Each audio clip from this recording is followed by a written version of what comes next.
not a quick bit, Jordan. This is insane.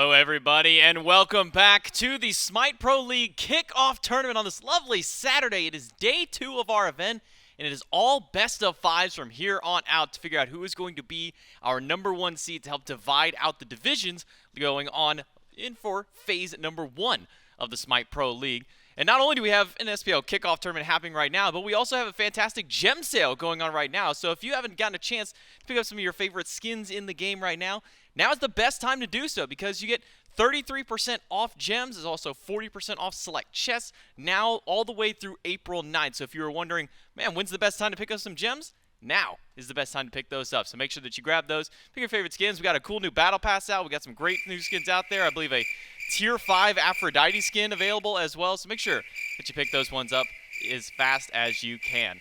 But I'm J-Mac. I've got Mifflin joining me here on the desk for day 2 of our kickoff tournament. As I said, best of 5s from here on, and maybe a couple of unexpected teams to have made it up through here. Most notably, probably the Eldritch Hounds, a team that I don't think everybody was seeing possibly beating out the 6 Ferrymen in the fashion they did yesterday. But it was convincing, wasn't it? I mean, the Eldritch Hounds, a team stacked of talent, has got a bit of SPL pedigree behind them, but rookies nonetheless. VaporishCoast, Quig, and Oathhh making up the rookie core of that team, and then BennyQ and Ducky as your tried and true veterans. I've got high expectations for this team going throughout the year, especially after the emphatic performance from their rookies yesterday. Oathhh in particular set the tone of the day. What was it, a quadra kill first set? Then we had like, what, 4 or 5 more? Oh, yeah. I'd love to see that pace continue. A lot of quadra kills happening throughout yesterday. We'll see if maybe we can get another couple of those or maybe even a pentakill later on. But let's take a look at the bracket for the remainder of our weekend. As mentioned, it is all best of 5s today and tomorrow for our finals. The first matchup of today will be the Eldritch Hounds and the Jade Dragons. It's a 2-0 for the Hounds yesterday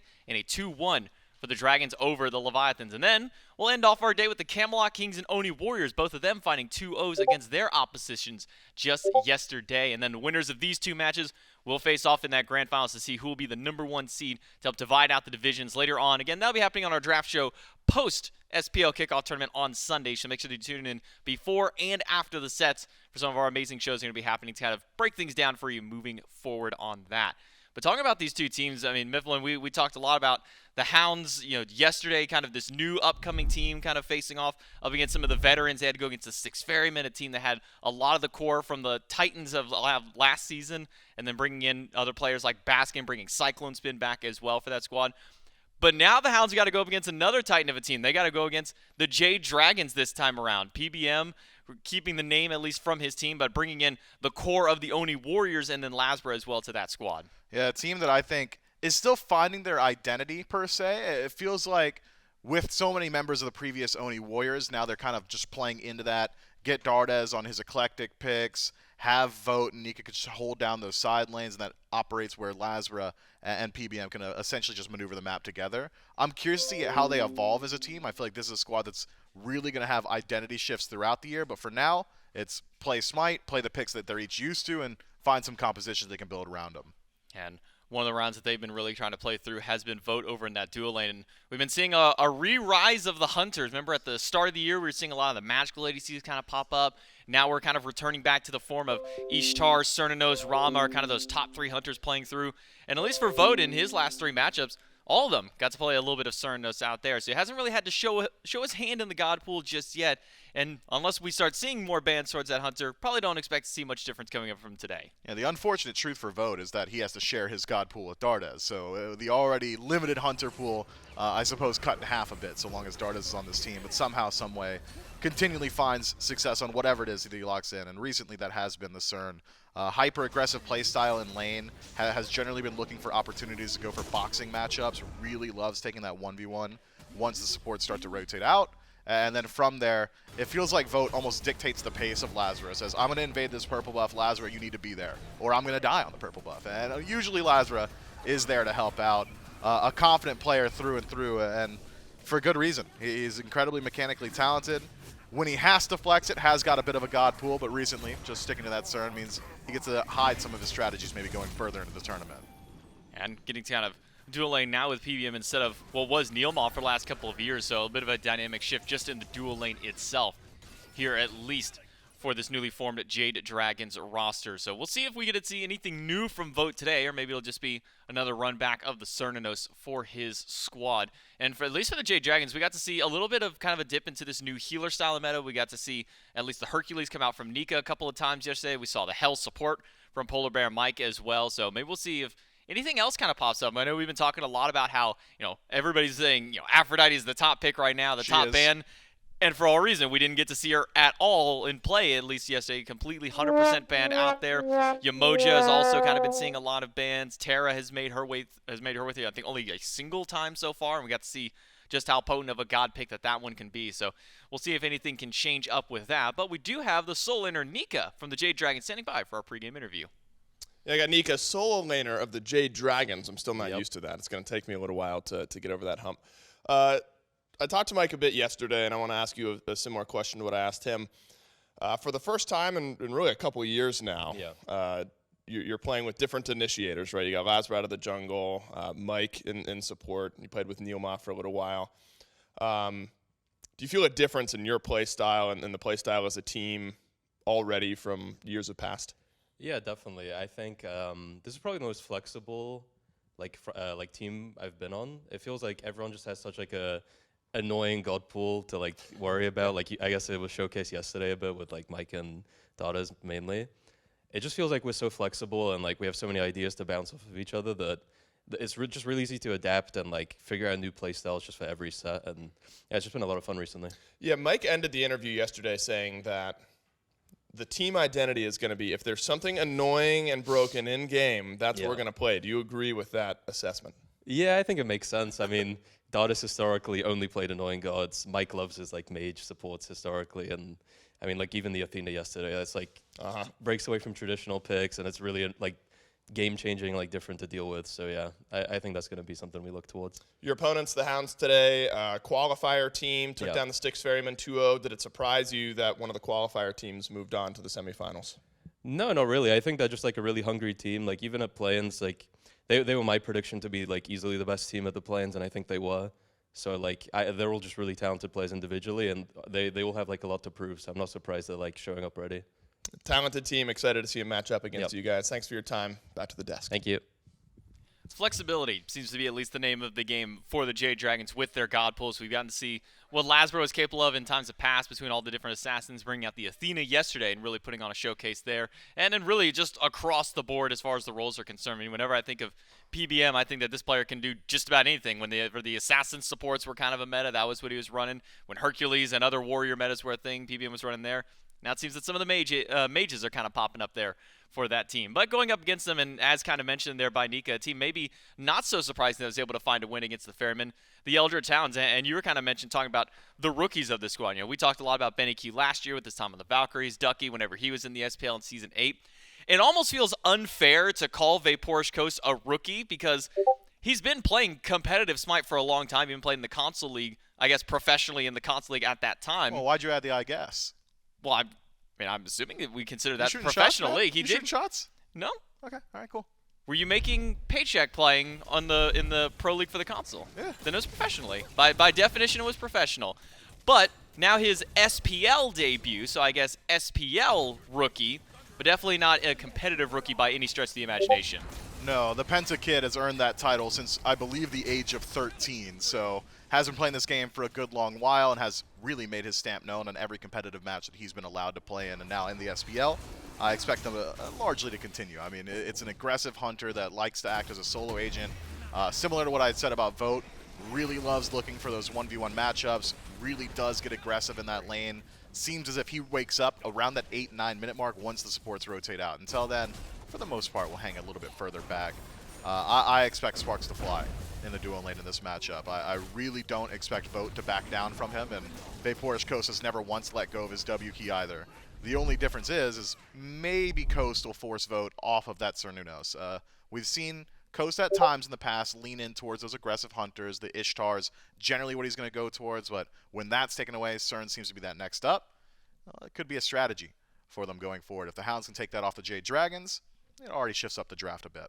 Yeah, it really feels like kind of whichever team has been in that first pick spot has taken the Ishtar, and then the other one just says, okay, cool, we'll have the Cernunnos right after. Though we had a couple of instances yesterday where Cernunnos was more of a top pick, and then the Ishtar was kind of defaulted to be on there. I believe that was over in the Camelot King set in one of our sets just yesterday. But for these two hunters going up, I mean, I loved what I saw out of Coast at the World Championship. I mean, you take a player who was sitting in the SCC for such a long time with such a powerhouse team that he was on there, and he was one of the only hunters who was even going toe-to-toe with world champion Yarkor at that time. Sold him.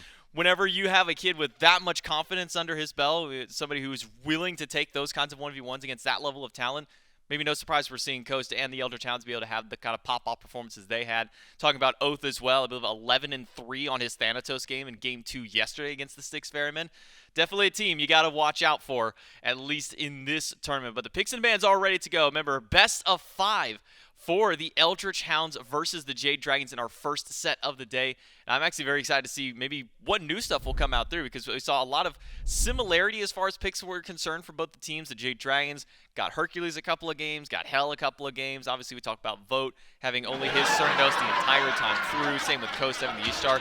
Maybe we see some diversity here in game number 1, Myth. Maybe we could. I wonder, though, if it's going to remain just Guardians and Healers banned out in first phase, I wonder if the Jade Dragons do elect to pick up that Hell first overall. I'm not completely sold on the Hell just yet. I understand the idea behind it. She's got immense pressure in lane, although the Light Stance first ability goes through minions, the Dark Stance first ability goes through walls, makes it very easy to poke. You've got high sustain, so these poke battles that we generally see for the first 4 or 5 minutes in duo just will favor the team with Hell. But in the late game, it had started to fall off a bit, I think. You just became a cleanse bot, the healing not as high as it once was. You're mainly there for the utility, and you're not the standard frontliner / in-your-face style pick that I so closely associate with PBM. So I wouldn't be surprised if the Jade Dragons stray away from it, but knowing PBM, he had said, I think Hell is fun. If he thinks it's fun, he might just go back towards it as well. But it's up to the Hounds, I think, to find an answer. If the Jade Dragons are going to stick to their guns, stick with these healers, maybe you look towards the new standard anti-heals that have come up. Panatom shows that Bakasura is very powerful. We talked about how his Eat minion had taken essentially 50% of the cooldown off. Takedown, the Leap, now also just straight up has anti-heal on it. So there's a lot of answers now for some of these more utility-focused picks. But the Hounds, they're not going to leave it up to guesswork. They don't want to strategize around the Hell. Instead, they just ban it out. And whenever I think of players who would even like to play things like the Bakasura, immediately I do kind of go towards Oathhh, because back at, I would say, kind of the first half of Season 9, Oathhh was more focused on those auto-attack style assassins. Bakasura was namely one of the go-to picks he was running before it was ever really popular. So maybe you're onto something, seeing that maybe we can see another Bakasura kind of come back up here. And I'd imagine if any of these two junglers would play, it'd probably be under Oathh's belt on the Hounds. But first 2 bans for both teams have gone through: Tiamat, Susano, and now adding Yemoja to that mix for the Jade Dragons. Opposite side, get rid of some of the big healers, says the Eldritch Hounds. Aphrodite and Hell both taken off the table, so not going to get a chance to see what PBM is able to do on the Hell this time around. We did see a little bit of diversity as far as his kind of build path was between the 2 games of Hell. I believe going towards the bonus healing style of build in the first game, and then going a little bit more tank style in his second game of play. But still, one final ban for the Eldritch Hounds. Will it be another healer? Will it be a targeted ban? Maybe towards Nika, get him off the Hercules. Got to run with it a couple of games at the tail end of their set yesterday and looked really good on the pick. Yeah, I think Hercules might be a good shout. I was thinking perhaps it'd be a Terra ban here, to just stick in line with removing all that mitigation and healing and standard Guardian selections that we've seen in the first 6. But with Maui available as well, maybe it just makes you think a little bit harder about banning out that Guardian. You can at least get the value trade. So instead, it is the Cern banned out by the Hounds. A shot towards Vote himself on the Jade Dragons. This does leave open the Terra, though, and the Jade Dragons will snap at it immediately. A lot of people hypothesizing and theorizing that Terra has been butchered by 10-3. I am not of that mind. I think that the protections, up to 30 protections, both physical and magical, so long as you're playing within the monolith, and then 10% damage mitigation so long as you've been affected by Earthen Fury, means that Terra turns your team into a brick wall. Very difficult to fight into. And still has that standard initiation, the roots, the stuns, everything that Terra was known for previously, still very viable here. So the Jade Dragons and PBM should be able to flex what she's capable of. I mean, if just picks and ban rate is anything to be concerned of for the Terra, nearly 100% for that god, if not at 100%, should tell you exactly why teams are putting a lot of favoritism towards her. Hercules and Ishtar on the opposite side. Now for the Eldritch Hounds. So we'll have to see a different hunter from Vote this time around, away from the top two that we've been seeing of that Ishtar Cernunnos, considering one was banned. And it seems that Cupid is the call through, and with the Athena locked in as well, could be seeing this one return over to LASBRA in the jungle. I think it is likely Athena for the jungle. Generally a slower early game, but compared to what we had seen yesterday, that Athena was able to get active very early on in spite of a Book of Thoth start. I wonder if LASBRA decides to go down that full damage tree, or if maybe he wants a bit more defense this time around, especially against this highly aggressive composition that's starting to round out for the Hounds, assuming that it isn't Merlin. Merlin generally takes a little while to farm up. Huang, a little bit less so, get active. Around level 3, has a very strong early game. Cupid, though, very interesting for me.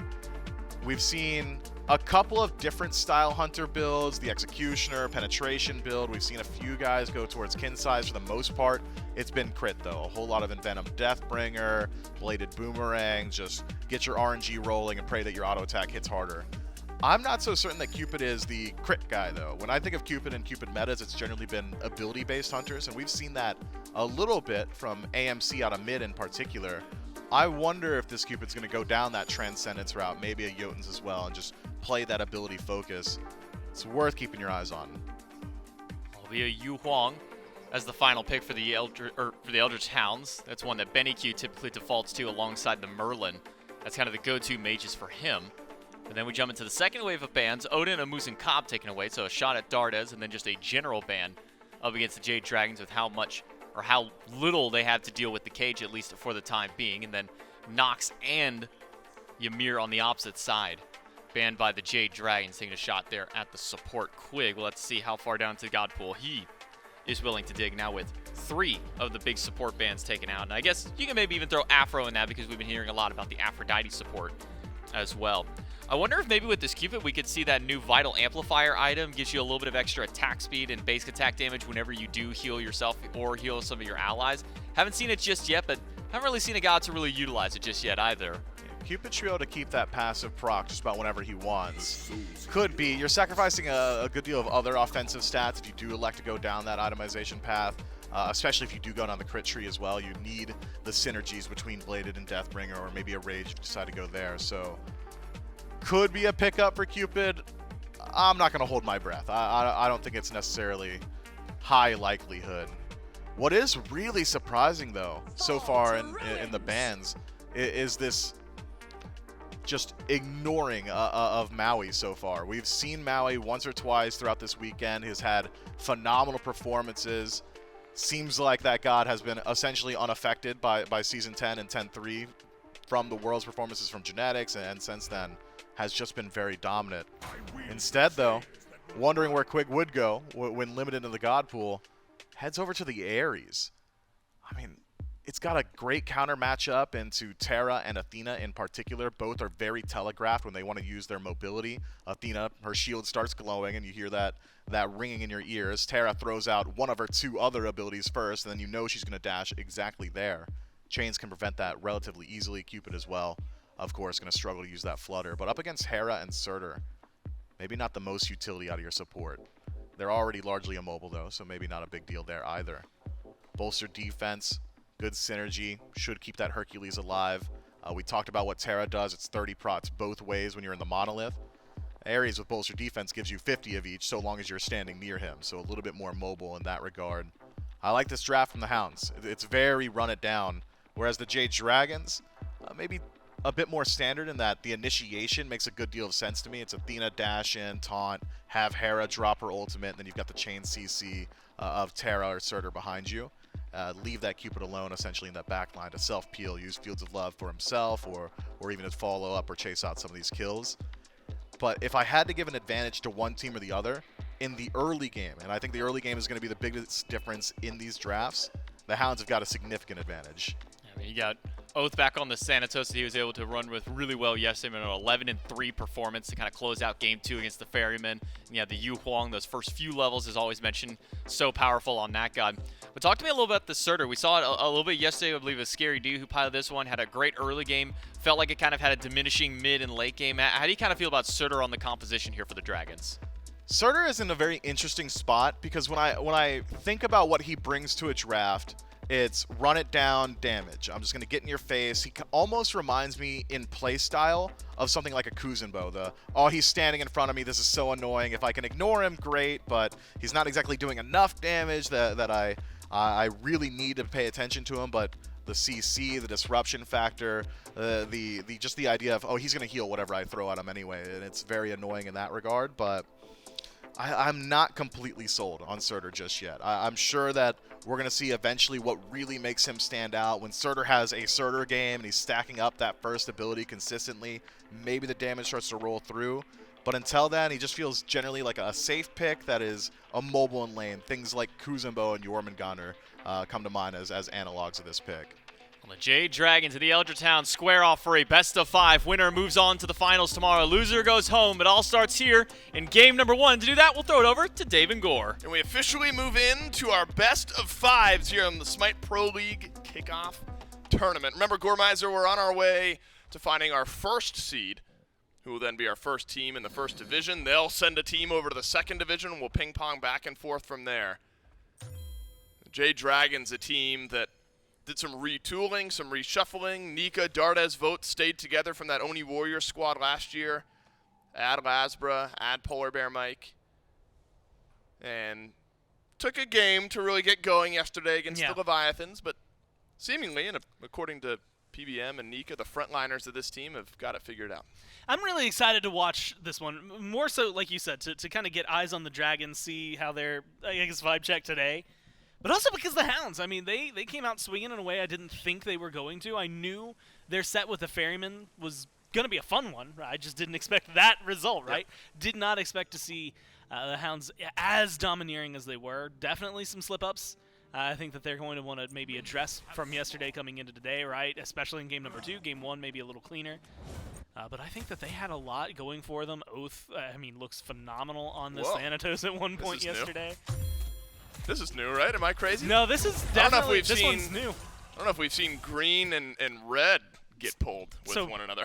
Poor, what is that, PBM over there is going to be struggling a little bit experience-wise. Yeah, I guess. Well, we're in the learning phase, right, of all these new starts here and 10.3, because what got adjusted? The back harpies, a little less experience, but respawn a little bit faster, and so teams have kind of had to figure out the exact way things start. I don't think we've seen the starts make worlds of difference just yet. Not crazy. I do think it was yesterday, and Stu will probably be unhappy that I'm bringing it up. There was a very difficult start for the Gladiators, and that kind of got that lane out of control. I think that's the only time I've seen one of these sort of retooled starts make a cascading effect 5-10 minutes later. A lot of them is like, okay, who do you want to hit level 2? Right? Like, okay, do we want our mid laner to hit 2? Are we trying to get our jungler to level 2? Usually jungler is definitely the one you're pushing up there. Mid feels like they've been elevated over there. This start, when I'm seeing Dardez and Vote split something, I assume Vote is then going to meet Mike around purple. Mike, right. Vote should, in theory, then hit 2 when they get into lane. Mike's going to be maybe struggling a little further behind. Dardez, as you can see, is going to hit 2 as well. So it is going to be... Well, Mike pulled Harpies, it looks like. Where does that leave? Well, LASBRA hits 2 going into the lane, so everybody's feeling pretty good about it as they walk forward. And I assume Vote and Mike will both hit level 2 as well. They're a little late to get to lane, so they might lose a bit of pressure as the wave crashes into their tower. But this is why we get so excited about early season SMITE. So much theory crafting and buff. Ideas shifting around.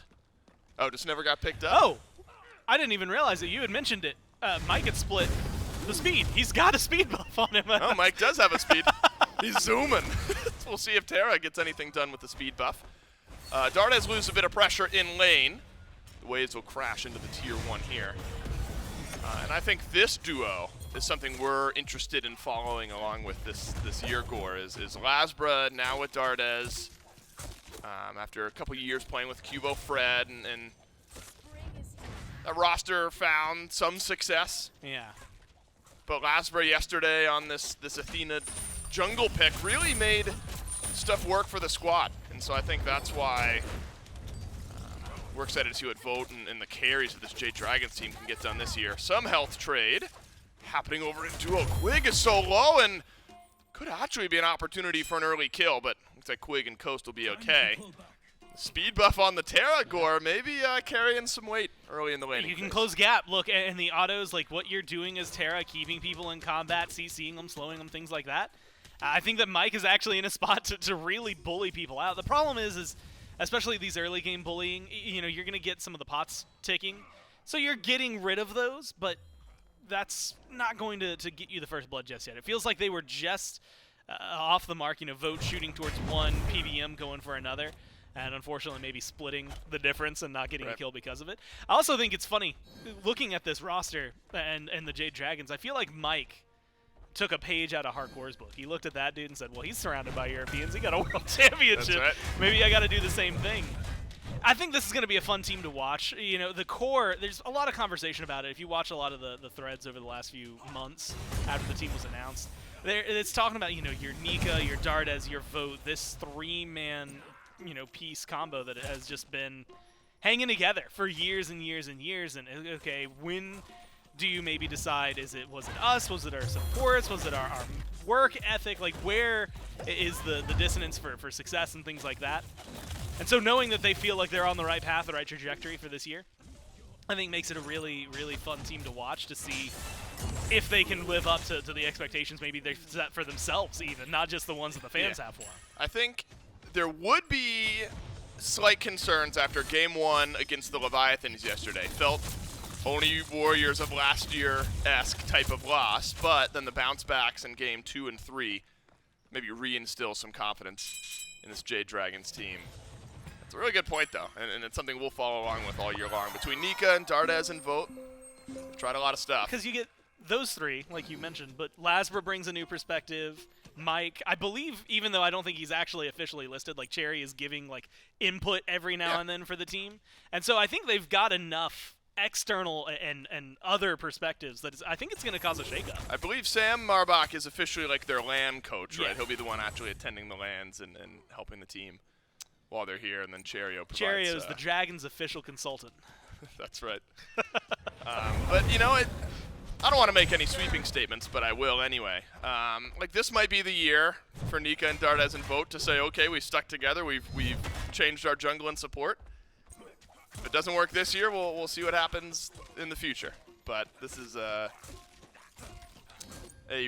refresher on what we've seen the last few years. Oathhh was a miracle worker for the Hounds yesterday. Quadra kill on this very pick. Won't get first blood yet, but does force Nika into the ultimate. Gliding away on the Surtr. And the Hounds with a 2-0 over the Styx Ferryman yesterday. Talked to Nika in the pregame interview. Were you surprised that the qualifier team made it to the semifinals? We have not seen qualifier teams find much success at all over the last couple years. Maybe the tide's changing a bit here, Gorks. This is a very talented Hounds team with playmaking and star player potential. Really anywhere you look. Absolutely deserve to be here and could find an upset. I would consider it an upset if they beat the Dragons, but this is a pretty closely matched best of 5.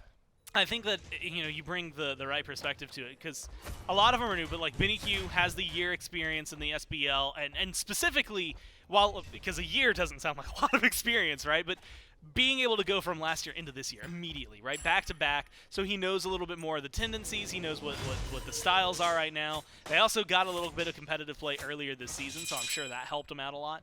Ducky as well, long time SBL player who has been very, very adept. And even though technically, you know, you look at Oathhh, who was in the discussion, I mean, you look at the Ferryman now, they're playing with Cyno, they pulled him up as the Titans last year when they lost Layers. And Oathhh was in that conversation. At that time, like, that Cyno could have very easily had been Oathhh at that moment. And so that's the thing I think that you're really looking at, is a bunch of players who, as you mentioned, have been on the cusp for a long time, have been right there, and usually, as we saw last year with the Valkyries, a very explosive play-in for them into a not explosive season. And it is something that can struggle, right? Having to get into the point where you even keep pace with some of these SPL teams, especially the farm game. Yep. They've got that on lock so far. What I saw yesterday was really impressive from the Hounds. Quig initiates onto Vote, who gets pulled back through. Oathhh is here, though. That'll make it a 3 versus 2. And you like those odds if you're the Eldritch Hounds' first blood. And of course, Oathhh is here to play a role. VaporishCoast, the one who notches the kill. It's pretty simple. Vote didn't have beads. You get pulled in by an Ares. It's a death sentence. And I love the way Mike plays that. I mean, look, you got to remember Monolith very recently, the healing nerfed, but you're getting prots when you're picking that up. Granted, here's the issue. It's a lot of prots towards the top. You're level 7. It's even with all of your points, if you throw everything over there, you're not going to have quite as much. It's not level 5 yet. So you are going to be waiting. Tries to play it safe, ends up just kind of causing a lot of havoc. It's a 3v2, well played by Oathhh to recognize the scenario, well played by Quig to get the pull. And like you said, it's pretty much straightforward from there, right? No beads, gets the pull. Silence, Death Scythe, any amount of damage after that should be enough to find a kill. Oathhh has the potential to be special this year. Already made his mark on the set yesterday. Could do so here. Remember, I'm not sure which Thanatos. Oh, it's got a timeout before Nika gets down. Oh, I went the other way anyway. Remember, we've started to talk about Thanatos with you get an extra half-second stun on your ultimate. That was the big change recently. Yeah. And so sometimes players just going for an initiation, you're wagering that extra half-second gives you an opportunity to fully rotate through your abilities, get the Hydra's procs, and essentially execute a target anyway if you're just stunning them for a little bit longer. That's what Oathhh is hoping to get done here. But Nika's been under a bit of pressure, been able to maintain levels with Ducky. These Golden Blade Soul Laner score have kind of poked up over the last couple days. Hercules, for sure. Only seen the one Surtr game so far, but maybe you're hoping later in the game starts to have more of an impact. Nika's been under some pressure from Oathhh here in the first 10 minutes. It has been a pick that I've been very curious about. You know, yesterday didn't necessarily sell me too hard on it, but I don't think that that's, you know, one game of data isn't really enough to decide everything on. And so I'm keeping an eye very closely on Nika, what it's able to do. So far, safety in lane seems to be a very, very prominent feature, right? Like, and we kind of knew that. When you have an ult the way that Surtr's ult is, good engage, but in moments like this, also very good for getting out of there, staying safe, especially against someone like a Hercules, like the Thanatos that's going to be constantly causing trouble. Now that we might have some Athena trouble. This is a little telegraphed, however. Ducky, maybe some safety behind the Bastion. You do have to be careful. Hercules will pull you right back underneath the tower if you don't execute it perfectly. So that's really the first defender of Olympus we've seen so far this game. Vote on the other side of the map, engaged on by VaporishCoast, but drops a Fields of Love. This is trouble. Oathhh is close by. I'm not sure he's in execute range, Vote, but doesn't have beads. Oh, he plays the dash perfectly. Oathhh is going to take an extra tower shot as well. So as Dardez is able to get in range, Vote's made the slippery play, but now it's Quig trying to zone out, and Quig may be the one to fall. The chain goes out on a mic, but the walls come together, and Argus deals the last bit of damage. The Jade Dragons able to answer it back, but Dardez wants more. Won't get any more. Oathhh and Coast will make it out okay. I thought Vote is for sure dead there, but saves the dash for the right moment and avoids the execute. And I was going to give Quig a little bit of trouble, right? You know, you see your jungler going in. He's looking for a kill that's under the tower. I know you don't want to really commit to anything, maybe potentially thinking, oh, he's going to miss this. But grab the tower shots is what I'm thinking, right? Oathhh walks out of that super low health, feels like precarious situation. Then he does the support play anyway. Quig walks in, dies, but let's make sure that the team gets out without any distractions, things like that. So maybe something that could have been changed up front so that Oathhh doesn't have to retreat there. You could maybe turn the fight around. But at the end of the day, you get your carries out, you keep things rolling for your team. It's just to pick up onto the support for the Dragons versus the kill that y'all have onto the carry. So it still feels pretty solid, I think, for the Hounds at the end of the trade. Just unfortunate, right? I mean, well played by Vote to get the dash, and Oathhh doesn't have much you can do about that unless they pull the dash way earlier, or if you can get an Ares chain locked down to make sure that the cripple comes through and he can't dash. You're not going to be able to land that one if Vote has the reaction time that he does. So really good read by the Dragons to make sure they know what's going on. Good audio cues and whereabouts knowledge from Vote. It seems like Oathhh isn't just done with the duo lane. Mike, he's silenced. Already used his walls here, so Northern Fury's got to get it done, but up-down on the pull-in. Wow. Simple enough for the Eldritch Hounds. Quig sets it up. Oathhh knocks it down. It's the threat when you got a Terra who does not have beads, you can get that initiation easily. The wow part is more, that's 3 ults. They wanted Mike dead really badly. They got him. I mean, you had mentioned it, a Terra with no beads. I believe he had just used his dashes, so you had pulled a lot of the utility and safety out there. Mike had his ult. That's going to be where you're getting maybe some mitigation, some trouble that's going to be caused. But to drop all 3 ults is just insane. Vote doesn't have beads either. I'm not sure what Vote is walking forward into here. I'm not sure beads would have made any difference anyway. Probably not. Steps forward, will get his beads back at least. But Gold Fury pulled and should be secured here by the Eldritch Hounds unless Mike can make a play happen. Not in range, and the Hounds over on left have started to dominate game number 1 here against the Jade Dragons. 2,000 gold lead. A chance to answer back, though, and that call is answered by the Dragons. Dardez with another, so 2-0 on the Hera. A bit of an overstay maybe by BennyQ, but following an overstay by Vote and an overextension just a few moments before. Yeah, if you're looking at it, like, BennyQ maybe doesn't have to die there. He's probably just walking back to lane, takes an unsafe path, doesn't have beads. The Dragons just run up and deal with him. I like the way they deal with it. Vote, I don't know what he was trying to do. But the Dragons at least are trying to make proactive plays, right? They read a scenario, the scenario goes wrong, and now they're trying to rectify whatever they can, get some of the gold back. Mike in trouble. Remember, still level 10. Not sure he'll want beads. We'll see what Mike gets at level 12, but this Terra could be a great target for Quig as the game goes on. If beads never get picked up. Vote falling 1 level behind. VaporishCoast here. A battle between the AD carries. This could be a solo for Coast, but Vote dodges out 1 auto. And it is indeed a solo for VaporishCoast up against the veteran in Vote. Making a name for himself already. 3-0-1 for Coast on the Ishtar. And he's not even in studio. And he's still making it work. Look, man, Coast has a few things under his belt over the years, right? And a lot of the conversation, premier debut year for Coast in the SPL. But you look at what he just did on the stage and the World Championship, this is a dude that deserves to be here. That's unfortunate that we caught that in 4K. Sorry, Mike Quig. is laughing. Not much you can do about that one. But Coast, look, man, it plays incredibly well on the world stage. Up to the qualifiers, plays absolutely out of his mind.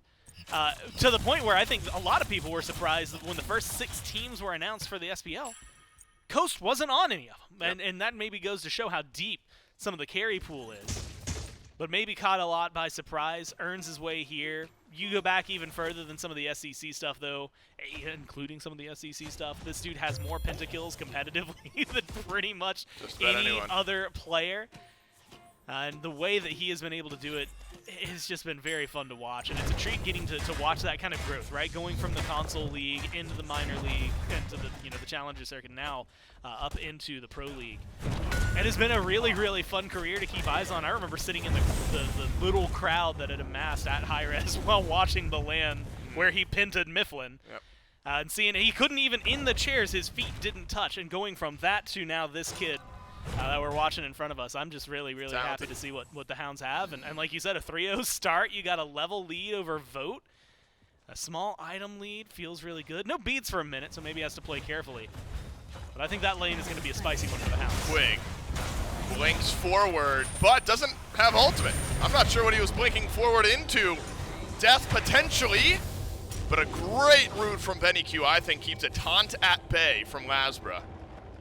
Quig just missed timing his ultimate potential. He gets it back now. Blinked forward, didn't have anything to answer back. So 3-0 for VaporishCoast, 0-3 for Vote. To be fair to Vote, the solo kill, you could call it his fault, but felt like Vote's been chosen by the Hounds to die a couple of times earlier in this game. Saw Oathhh over there on the Thanatos making some plays happen. Now Oathhh over in solo lane. Nika smart enough to get up, but Oathhh has ultimate as well. Can Oathhh close the gap? Should find the execute, does, but he's underneath the tier 2 tower. LASBRA throws out the taunt, but the beads from Oathhh are perfect. These Hounds newcomers are just making plays happen across the map, and the communication lines are clear. But again, we've seen the Dragons answer back a time or two, wants to do so now. LASBRA dashes forward, taunts in. We'll answer back and kill onto Oathhh. Yeah, got the beads last time, right? All you had to do is close gap. You got Dardez's backup. This might be a little more troublesome. They've stayed in combat maybe too long. What a huge boulder. Oh my god, Ducky is running the solo lane Dardez uses the shield. One more tower shot. We'll give a killing spree over to Dardez. BennyQ now underneath the tier 1 as well. Walls up from Mike. As it's Quig who's tanking up that tower, and that'll be the end of the killing over in solo. Jade Dragons answer back with a couple. Get a kill onto Oathhh, a kill onto Ducky. XP is close score, but still this 2,000 gold lead that the Eldritch Hounds have been nursing for the last 5 or so minutes. Yeah, feels really good. You can see it taking place in itemization. A lot of it actually over here in the carry role. I'm surprised Vote is going to go for this fight, but he's going to have a little bit of help. Yeah, that's right. He's got LASBRA. Can just auto attack the tower once or twice. LASBRA will dash forward. Beads off of Coast, but Coast standing and fighting. It'll be Aegis out by Vote, so no execute for Oathhh. But Vote is in some serious trouble here. That heart bomb does stun. Speed buff. There'll be a little bit of a chase now. Vote dodges out the axe, and that's actually enough. Seems like both junglers right where they need to be when their carries need them. Love the confidence from Coast to stand and fight. Vote well timed on the Aegis and the beads. BennyQ, is that a solo onto Dardez? What is happening to the Jade Dragons? Carries their veterans. And Benny now with the solo kill in this game. Coast had one earlier on.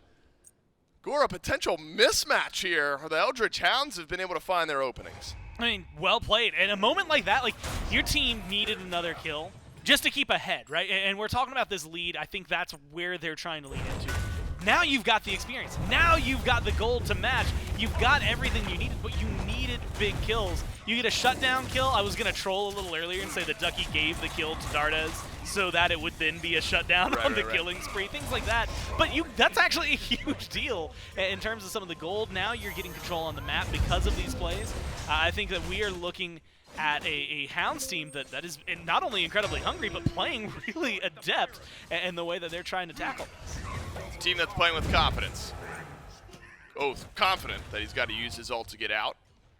Able to do so as another Pyromancer gets picked up by the Jade Dragons. An Oni Fury on one side for the Hounds, Pyro on the other. Do have a couple of the Pyro bombs. Yeah. Won't be needed. Tier 1 tower, a bit of a consolation prize for the Jade Dragons, but is Vote in trouble? For the moment, yes, but maybe it's Quig that should be worried. A dash away from Vote, avoids the dueling dragons. And a Polymorph on the other end has all but killed off Quig, but Quig will live. BennyQ won't. Yeah, he's still on the map, but now the Huang is missing. Might have some retaliation. Quig has a little bit of sustain. I don't know if they can keep this team fight going, though, with a support solo. Nika's tanky enough, and actually will have LASBRA closing the gap. Quig's still in trouble, but Nika has his eyes elsewhere, and it's on the beads of Oathhh. This is where some of that veteranship can flex. It's when the Jade Dragons can group up and chase down targets, and it's working out. A double kill for LASBRA, and Dardez has a couple in this fight as well. Can Oathhh make a miracle happen again? Happened yesterday, but not today. A double for Dardez, a double for LASBRA, and a D aside, and maybe FG for the Dragons. I love the way the Hounds start that fight. Quig going in, gets an ult, tries to bully out Vote. The minute they don't get the kill, especially with Benny as low as he is, drop it. You need to get out of there, you need to stop it. Like you said, the veteranship showcases there, because the Hounds are just running at him. You lose Benny, you lose a large chunk of damage, and Quig has no health to work with. But the team goes in for the 4v5, feels a little sloppy. Meanwhile, you're getting good plays from Mike, good plays from LASBRA and from Nika to separate the Hounds up, make sure none of them are going to be connected. Your carries are getting zoned out. Oathh's not able to join that fight until way later because of Nika. And so you really get kind of baited as the Hounds into a fight that is just going to be detrimental to you. Now, I mean, your lead is, I want to say, almost more than wiped out, right? Not only are you looking at gold getting chunked down, but I'm keeping my eyes specifically on where the itemization had been before. I'm looking at Vote falling a little behind on itemization. That's not going to make a big difference now. There's technically a small difference in mid, but that might just be a back waiting to happen for Dardez. But ignoring experience, ignoring gold, you not only now have Fire Giant, you have 2 runic bombs on your side if you're the Dragons. 20 minutes into this game, that's either free tier 2s that you're looking at or a Phoenix push guaranteed to start up. And I have a feeling it's the latter, right? You can knock down these tier 2s with a Fire Giant buff on all 5. You've got enough tanks that it's going to be fine even with backdoor protections. You could walk forward, double bomb a Phoenix, throw a few autos out if you're Vote, and it's going to be done. So I think that they are in a great spot for a siege. And it's despite how abysmal, I will say, things were going prior to that. Yep. I think it's just a bad fight from the Hounds. If they can clean up the next one for a good defense, maybe you can hold on to a tier 2 here, probably looking at trying to just defend a Phoenix. If you can just get some presence on the map, clean up that engagement, and specifically watch where Quig can go, especially with beads. 20 seconds out for Dardez. If they don't start anything soon, it's going to be engage, fall back, wait for the next ult cycle. Ducky trying to get back to base. Has teleport. LASBRA, defender of Olympus. So both will be able to rotate into their teams if need be. It's tier 2. Looked at by the Jade Dragons. Won't be completed just yet. Feels like a tale of two different styles of game. Individually, the Eldritch Hounds have found solo kills, they found great ganks, but then the moment a group and team fight begins, that's where the Dragons have made their money. Quig chains on a few, but pulls in no one. PolarBearMike will step forward with the rest of his team. Quig left alone with the Wolves, vote with his first kill of the game, and an important comeback kill at that. The Jade Dragons have softened up the defense, and they've done it once more. Oathhh also falls. There's still a tier 2 over here on left. The Dragons got to worry about. Hounds been able to figure out their defense. Look, man, the stifling nature of the CC the Dragons brought into this for a late-game fight, it's just too much to handle sometimes, and I think that's a lot of where the Hounds are struggling right now. I mean, you've got 3 pairs of beads, 1 is now on cooldown, 4 pairs of beads, I should say, and they're getting pulled, and if it's not by LASBRA, it's by Dardez. If it's not by Dardez, it's by Mike. If it's not by Mike, it's by Nika. Like, they're just doing so much, but this is a good start. It is a great start for the Hounds after what was a terrible start earlier on. 2 kills answered back, but a left side Phoenix falls. Jade Dragons now just trying to mitigate their losses. Mike in a really difficult spot. A pullback from Ducky will seal the fate of Nika, and a hand a double kill over to BennyQ. Dardez makes it back to base. Another nice pull from Ducky. Could be a triple for BennyQ by the end of things here. Then it will be, and suddenly the Huang now back in this game. You're really starting to weigh how things go, though. You lose a left side Phoenix. Fire Giant falls off anyway. Jade Dragon's going to reset. It's all said and done. Give some extra gold to BennyQ could be important. One thing I do want to talk about, Gore, before we move on, is how good this Absolution pickup may actually end up being for Mike here. Because think about it. With the chains and the pulls for Quig, if we see Mike use his ultimate early at that fight, it's that half second of CC immunity could mitigate a lot of what Quig is looking to do and help keep those beads up a little bit longer. And you're even talking like if it's not just for Quig, you're also looking at roots from BennyQ suddenly not being maybe as effective in some of those fights if things go awry. Ducky's knockups, right. A lot of things that can be affected by that. And in the middle of a fray, like that's a huge deal to be able to pick up, and plus it's on the back of a really good ultimate, someone who's already providing prots, mitigations. So for Terra, it feels like an item that just, it's almost at home right here for Mike. That makes sense. And hopefully it'll end up doing well. You do get, I think, really good play from the Hounds. You had called for a good defense. What I'm looking at right now, Quig with the ult, all the beads down. 20 seconds left for Dardez, so those will probably be back before we see a huge engage. But you need to be able to get into this fight. You need to be able to start something. This is the best bet for you. And you have to be worried about it. Ducky's teleport's available. Maybe you can send them back to start defending because there's fire minions going into the Titan room. But it looks like they want the fight. Vote won't get pulled back by Ducky. That's just some extra damage from the Hercules. LASBRA instead initiates onto BennyQ, who was just too far forward. 3 stuns, though, from Coast. May have kept his mid laner alive, and it does. Oathhh has dunked down in the back of the fight, though. The Jade Dragons now rallying around one another as they need to. The Hounds survive, but not for much longer. And suddenly the Deicide's going to get chased down. What a team fight from the Jade Dragons, despite some miracle plays from the carries of the Hounds. And Gore, I think fate is sealed. It looks like the Jade Dragons have done enough to stay alive and win game 1. Yeah, look, that one, again, engage between the two teams. Watch their positioning in the team fight. You've got Ducky, Quig, Benny, like they're all on different notes for the Hounds. Meanwhile, on the other side, beautiful symphony from the Dragons. They're playing together. They're playing as a unit. Their CC is just a lot to handle on top of all that. And you had mentioned it, but like being able to see, I think the way like the Absolution is working, the ults in general are working. I think that Spectral at the very end, you had mentioned the Absolution, but picked up one extra item there for Mike jumping in. Suddenly he's not getting chunked as much. I think that opened up a conversation. It's a game that I think, grand scheme, That is mostly a Hounds win. Yeah. They lose 2 crucial fights. Both of those fights cost them a lot, right? One in mid, one around fire, and one loses them a Phoenix, the other loses them the game. I think, Coach Sam getting into the team booth there, you can see kind of Pat's Vote on the shoulders. I think that's the tale of 2 different games here, where Vote getting bullied a bit earlier on. Heck, we even saw Dardez lose what I believe was a solo kill to Benny earlier in that game. But you're right, come team fight time, where the Jade Dragons were able to really steady the ship. I think Vote, by the end of that game, just happy to get out of it. Actually played really well in some of the team fights later in the game, but it was a forgettable laning phase for the Jade Dragons. And again, I think there's a sprinkle of concern where they're like, where it feels like, with some shortcomings of that Oni Warriors roster last year, like, we're doing this again. Yeah. Luckily, Jade Dragons able to move past that LASBRA on this Athena jungle. Something that's got to get figured out. Jade Dragons take game 1 of our best of 5. We'll see what kind of punchback the Eldritch Hounds have right after this.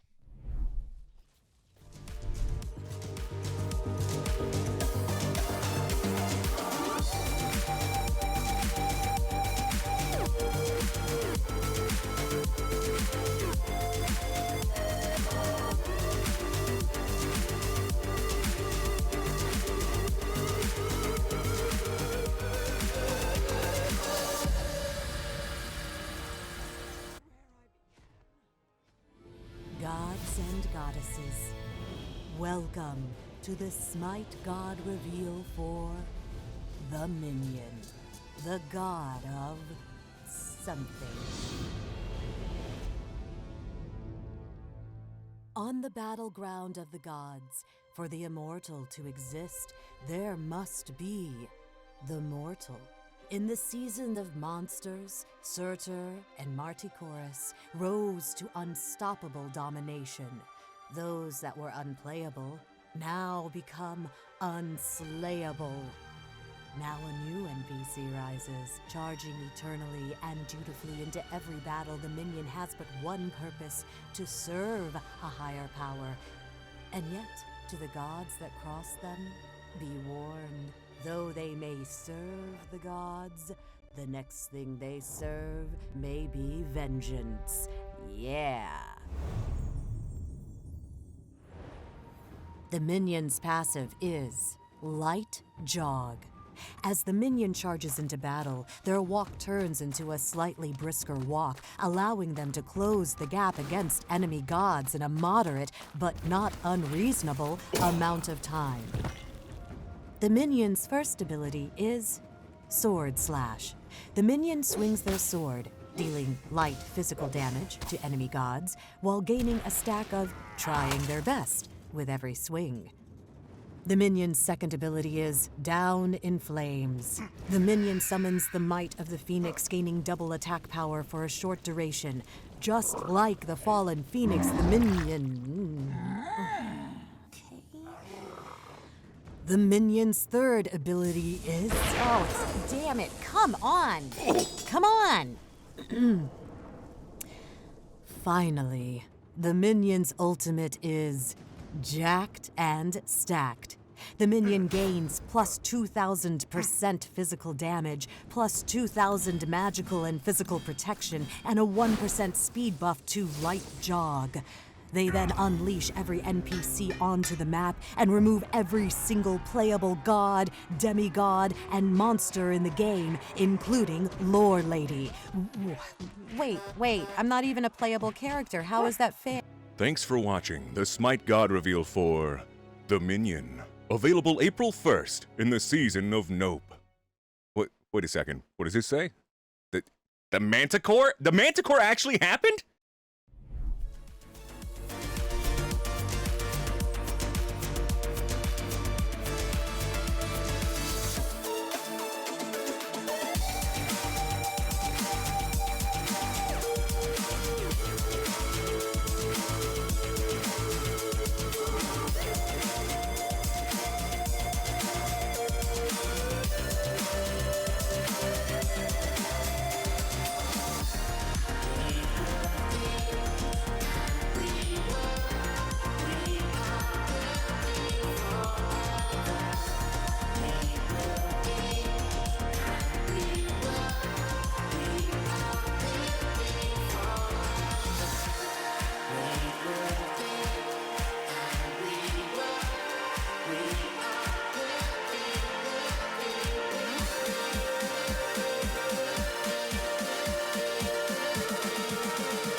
Okay, pen might hit the paper, but we making more than songs. Life is in the music, been writing more than wrongs.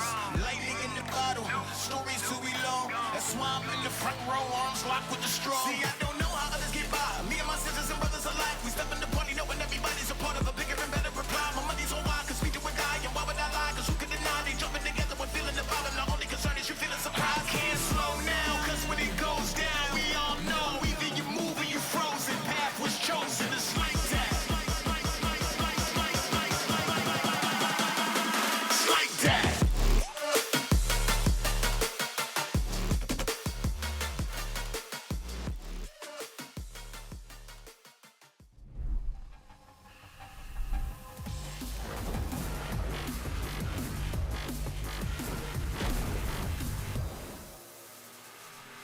Hello, and welcome back to the SPL Kickoff Tournament, day number 2 and game number 1 of our second day between the Jade Dragons and the Eldritch Hounds. That first game goes to the Jade Dragons. It was a great start from the Eldritch Hounds to kick things off, but the Jade Dragons were able to kick it into high gear in the late game. And if you want to support the Eldritch Hounds, newly joined name into the SPL, the Jade Dragons, or any of our other great teams, you can go over to shop.highresstudios.com/SPL and pick up our new team jerseys. And you're seeing this right. We got 4 new brands up in the SMITE Pro League that you can support if you want to support the Hounds, the Gladiators, the Ferrymen, or the Ravens with their new jerseys. And then we still got some of our fan favorites out there with the Dragons, the Warriors, the Atlantis Leviathans, and of course the Camelot Kings as well. You can pick up any of their jerseys, their hoodies, and their t-shirts, all available once more at shop.highresstudios.com/SPL. Thank you so much to Skulls for coming back for Season 10 of the SMITE Pro League. Game number 1, Mifflin, I mean, you kind of set the stage perfectly for the Hounds. Get active, get early. They did, but then the late game hit. The Absolution came online for Mike on the Terra, and it felt like Quig really didn't have as much relevancy on the Hercules, and it kind of felt like a conveyor belt style of play from the Eldritch Hounds that led to their downfall. Yeah, I think you could tie back the downward trend for the Hounds there to one interaction. It was in the mid lane. Quig had finally rotated out. It was after there was that miracle play from Coast where he turns around on tower dive, drops 2 people down to 10%, and Oathhh cleans him up. Quig finds an ult on to vote.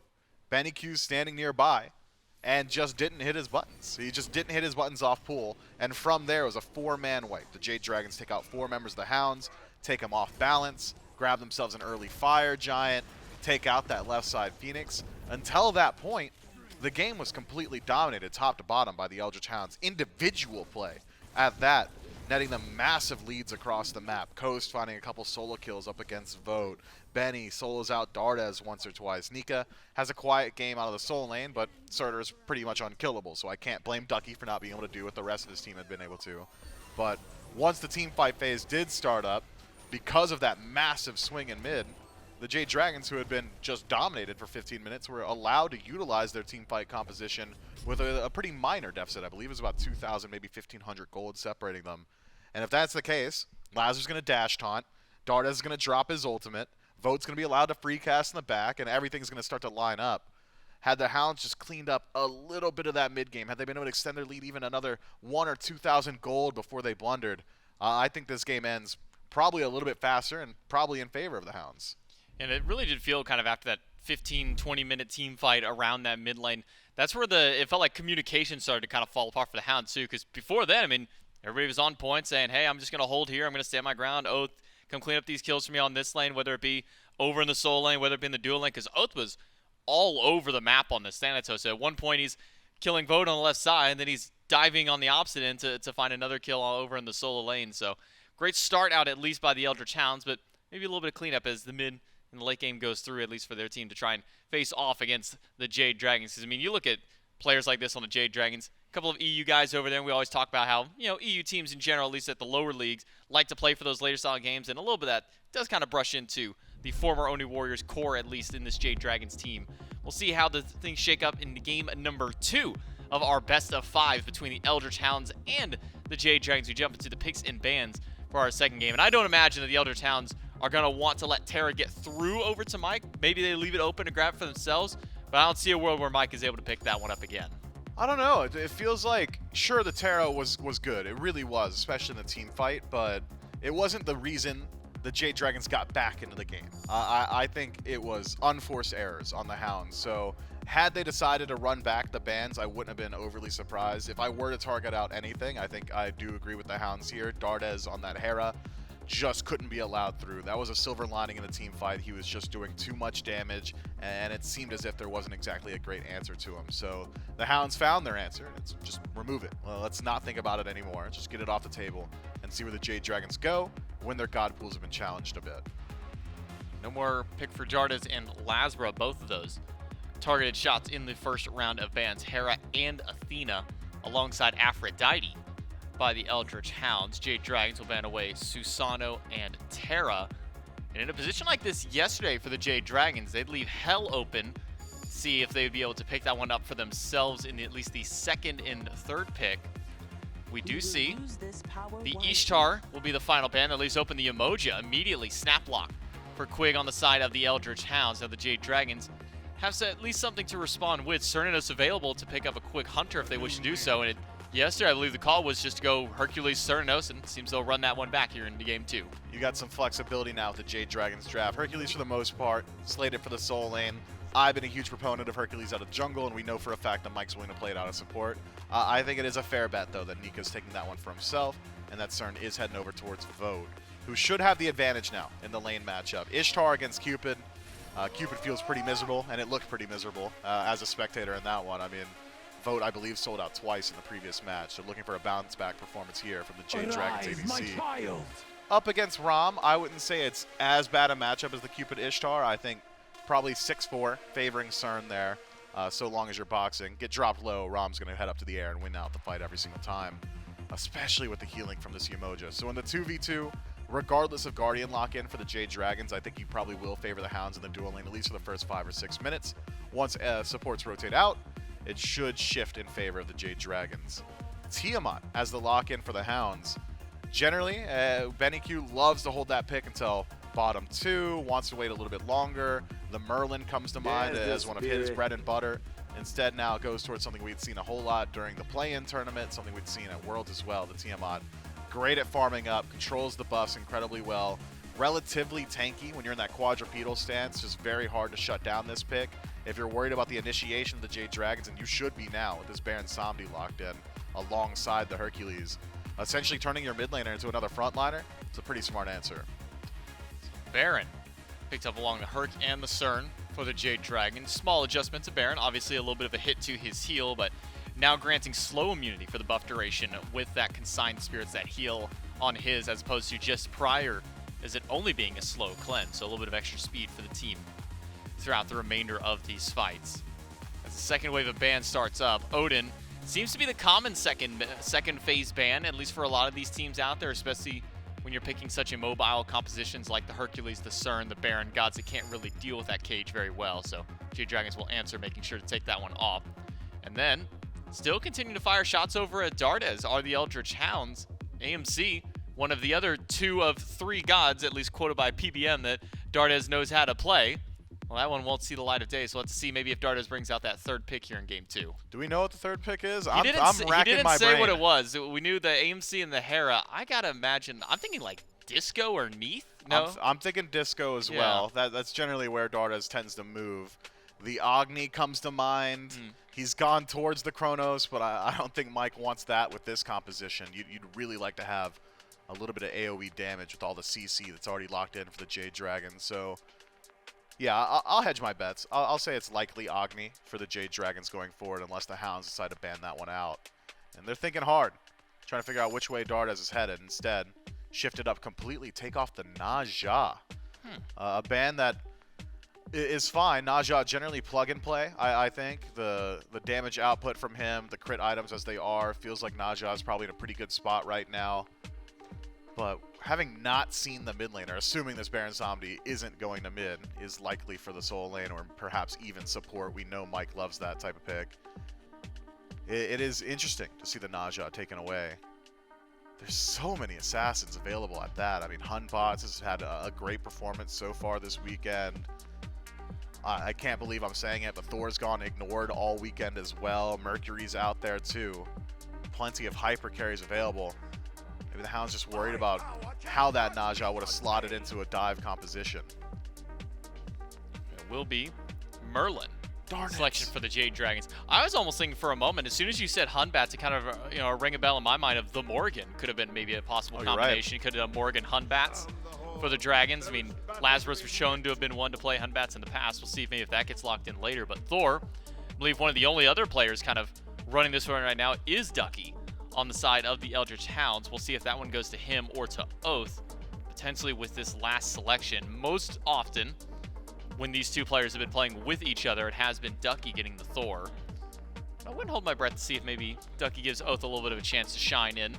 We also saw the performance Panatom put on with this god yesterday up against their opposition. Multiple 3-4-man dunks for the Oni Warriors. And with a Mercury hover, seems that this Thor will be sliding over towards Ducky and giving a hyper carry over to Oathhh in the jungle. It's a very awkward front line now for the Eldritch Hounds. It's not standard initiation. Yemoja, for the most part, isn't, hey, I'm going to walk in, I'm going to create the space. I'm going to walk in, I'm going to throw up the walls, I'm going to back up and heal my team, or throw out some Riptides. Thor can start off your fight pretty consistently, but if Anvil of Dawn doesn't connect, you just lost just about every bit of initiation that your team composition has got. So high execution here in the 5-on-5 for the Hounds, but very strong pick composition, and it's exactly what the Hounds have been running at their strongest. Just play for that early game, play while you can lean on that individual talent and mechanical skill, and try and separate yourselves before the Jade Dragons are able to line up as 5.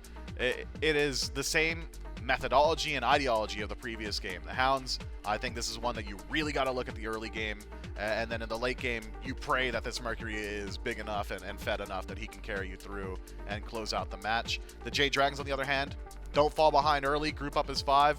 That's a pretty scary team fight to run into, especially in these tight jungle corridors. Fear No Evil, plus the AoE control of a Merlin, Hercules non-committal initiation, Baron Samedi in combat healing as well as non-committal initiation, and Cern's ability to not only bully in lane, but also to be a part of that 2-man core. Leave the Merlin and Cern together, and they can peel for each other very effectively.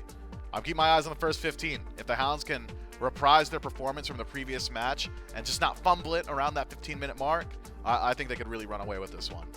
And maybe kind of speaking on that point of, trying to get that early game for the other towns. I mean, I look at this composition, I see Mercury late game, Tiamat mid-late game before she comes online. Even Rama, we always thought of as kind of that late game hyper carry style of Hunter. So if you are the Eldritch Hounds, where do you try and find your success early to get yourself that kind of a lead? Do you try and get some pressure over for Ducky in the solo lane? Do you maybe try and get it through Quig in the dual lane to try and help out there? I mean, where do you put that pressure for the Hounds to get that early first 15? Generally, you want to give Ducky a lead. Just one kill for Ducky, and then Ducky rotates throughout the map. Spread that wealth, utilize that Thor as a secondary jungler, play around the dive potential that Tiamat has shown very early in these games, right? I mean, so often it's level 5, Tiamat's jumping into your tower. Play around Ram's ability to finish off these kills. Generally, the standard SMITE idea is poke your lane opponent, jungler shows up, finishes them off. When you have the global presence of a Ram or a Thor, jungler shows up, pokes the lane opponent, and then use that global to chase out. So it simplifies the ganks in the early, and there's a lot of picks here that can operate on their own. Sure, they scale all right into the late game, and the reason I say the late game maybe just favors the Jade Dragons so heavily is I'm just really concerned about how they synergize together. Each one of these individual picks, phenomenal. 40 minutes into the game, you tell me I've got a Yemoja, a Rama, a Tiamat, a Thor, or a Mercury, I'm like, great, that's amazing. But all these pieces together, it just feels like it's not exactly a cohesive draft to me.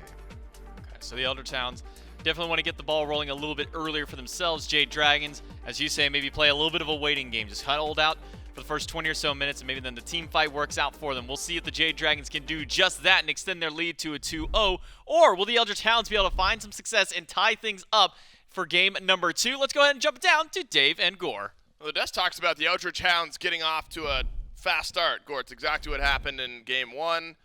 Coast, remember, was 3-0 at one point in game 1, and Oathhh was running things on the Thanatos. BennyQ finds a solo kill. So getting off to a good start is helpful. Cleaning up the team fight is really what the Hounds need to focus on.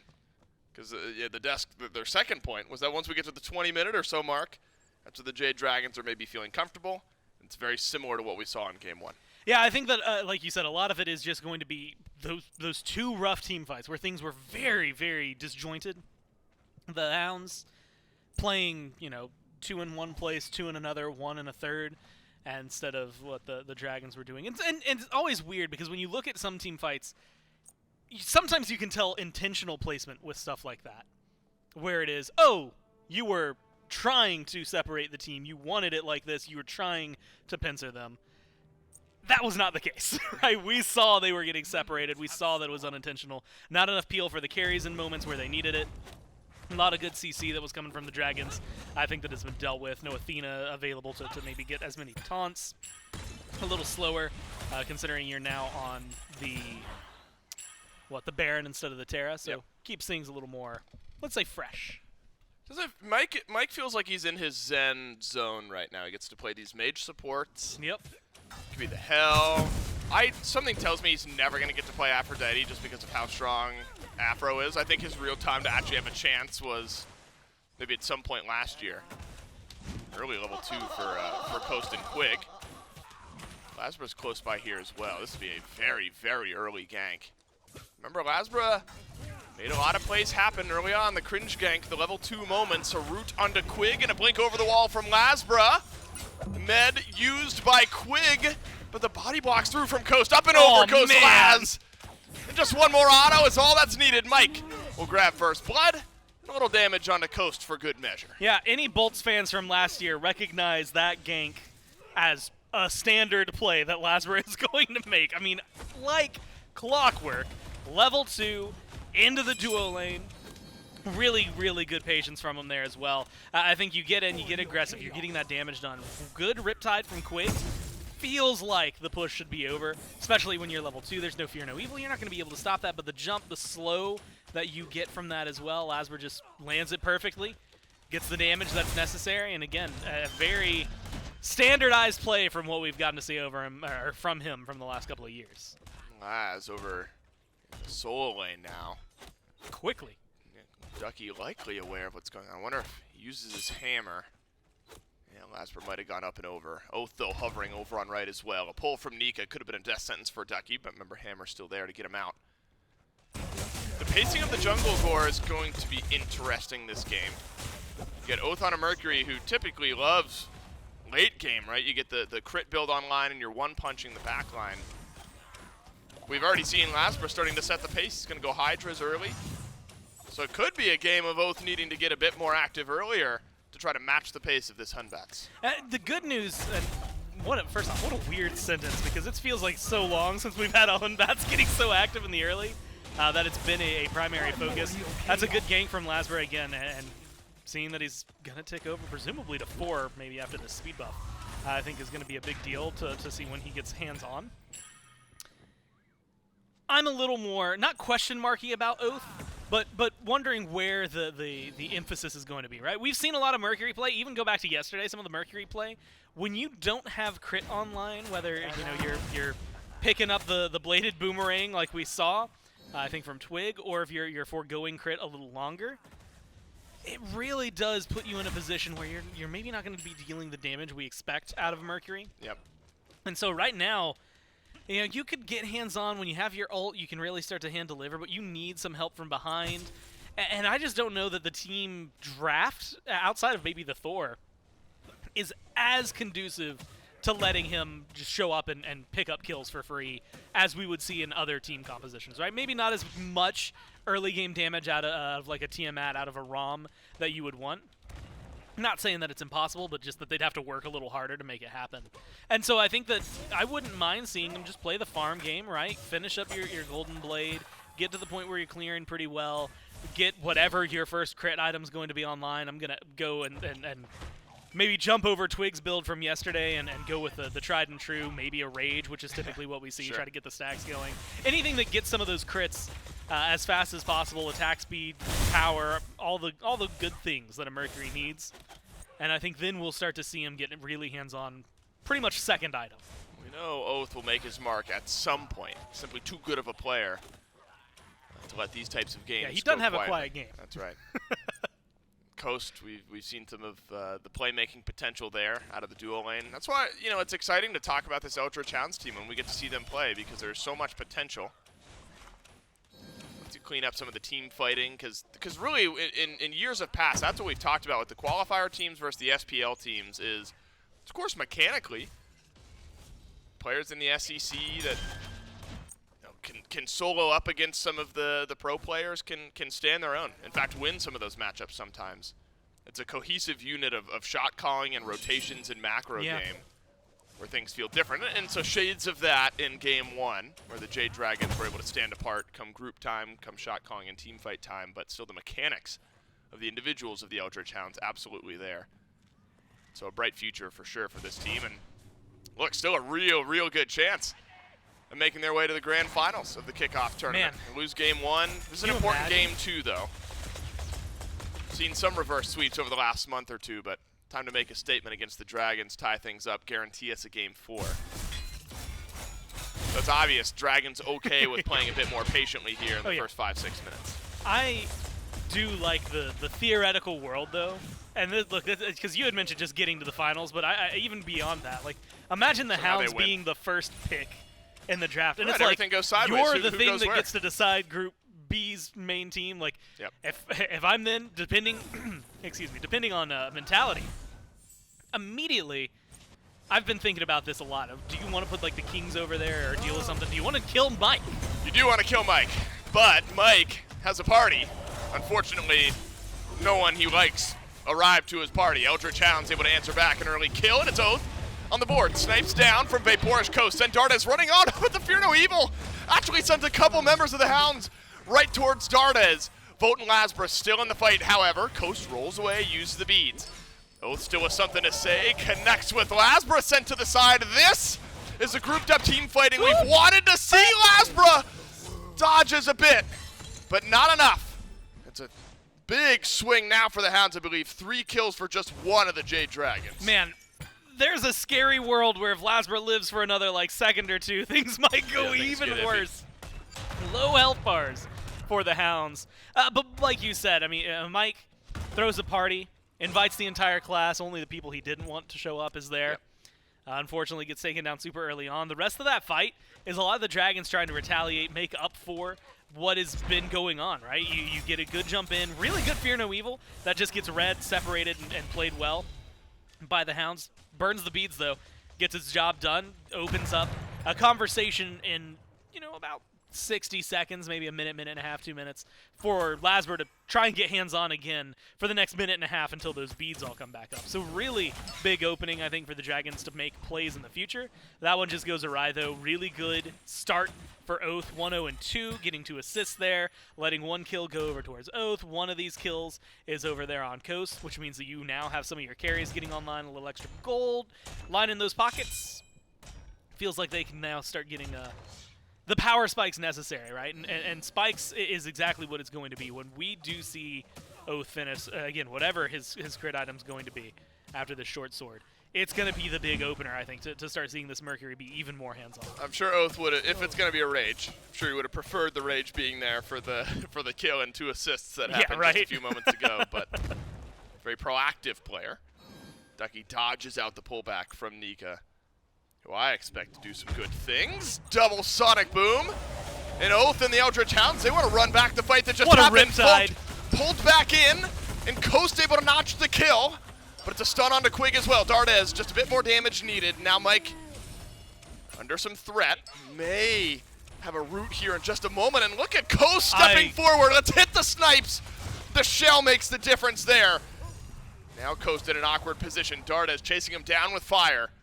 LASBRA has Fear No Evil, has Blink. Does he have the desire, though, to chase down this ROM? Dardez still running forward. And it looks like Coast will be okay. The Bastion nearly did him dirty in a 1-for-1 trade over on right. Man, I got to say it. Coast gives me the right kind of vibes as a carry. Right? We've been watching him for a while, and he always has these kinds of vibes. Aggressive against the Dragons in moments where you kind of need it, right? You need to step forward. Yeah, you're getting a good, favorable trade in those kills. You lose Quig, but you're finding a pretty big pickup. I love the way he plays that, though, continuing to get aggressive. It's very reminiscent for anyone who was watching like early seasons. It feels a lot the way the carries played back then, which admittedly makes sense. That's what Coast was watching that got him into the game, that got him into competitive, and it's just so fun to watch that. If those snipes connect, he gets that second kill. It's maybe one of the just.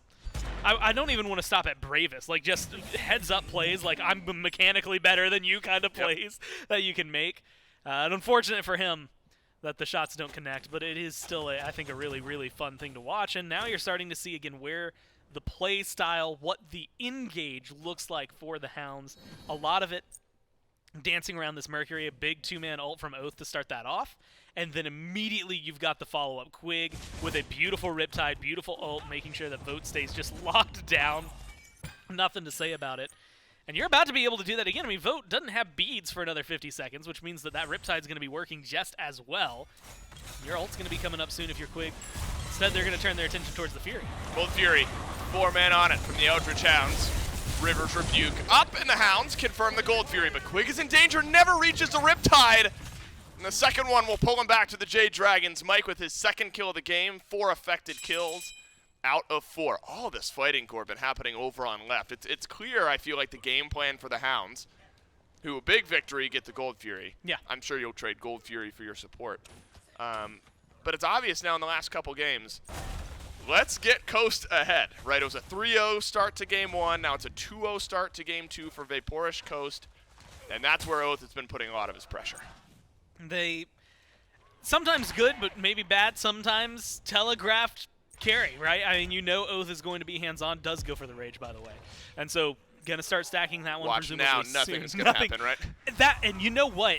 That's not uncommon. I mean, it's not something we see often, but I have, like, nightmares. Last year, Leviathans are playing. Panatom has the early game of his life on Mercury, picks up the Rage. The quietest game I have ever seen from a Mercury post-crit that I think has ever happened. It was very, very eerie. It is, again, a nightmare.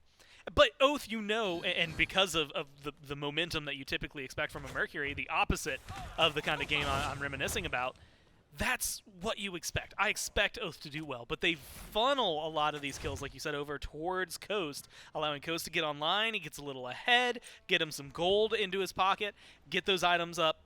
And we've seen the late game positioning most of the time from Coast is going to just absolutely devastate the other team. Right now it feels like Hunters are really strong, Crit is really strong. Yep. Feed the hot hand. Pyromancer, it's low, and it's taken by the Eldritch Hounds. So the Hounds have gone 2 for 2 on neutral objectives so far. Get the Fury, and now get the Pyromancer. That's left Vote open though, drops. Not do a quick scan. Indeed, the first tower of the game for the Jade Dragons. So we have a very closely fought game here in the first 12 or so minutes. Mike continues to theory craft with his build a bit, Gore. Stuck with Prophetic, which we know Mike likes and supports like in general. Feels like it's a good enough item, buys you enough tankiness that you can afford to go something a bit different into an Abyssal Stone. That negative CDR, 20% of it, well, it might affect Quig here, but a triple Sonic Boom raises my eyebrows, doesn't change anything. In fact, actually, maybe runs Oathhh into danger. Nearly got him killed.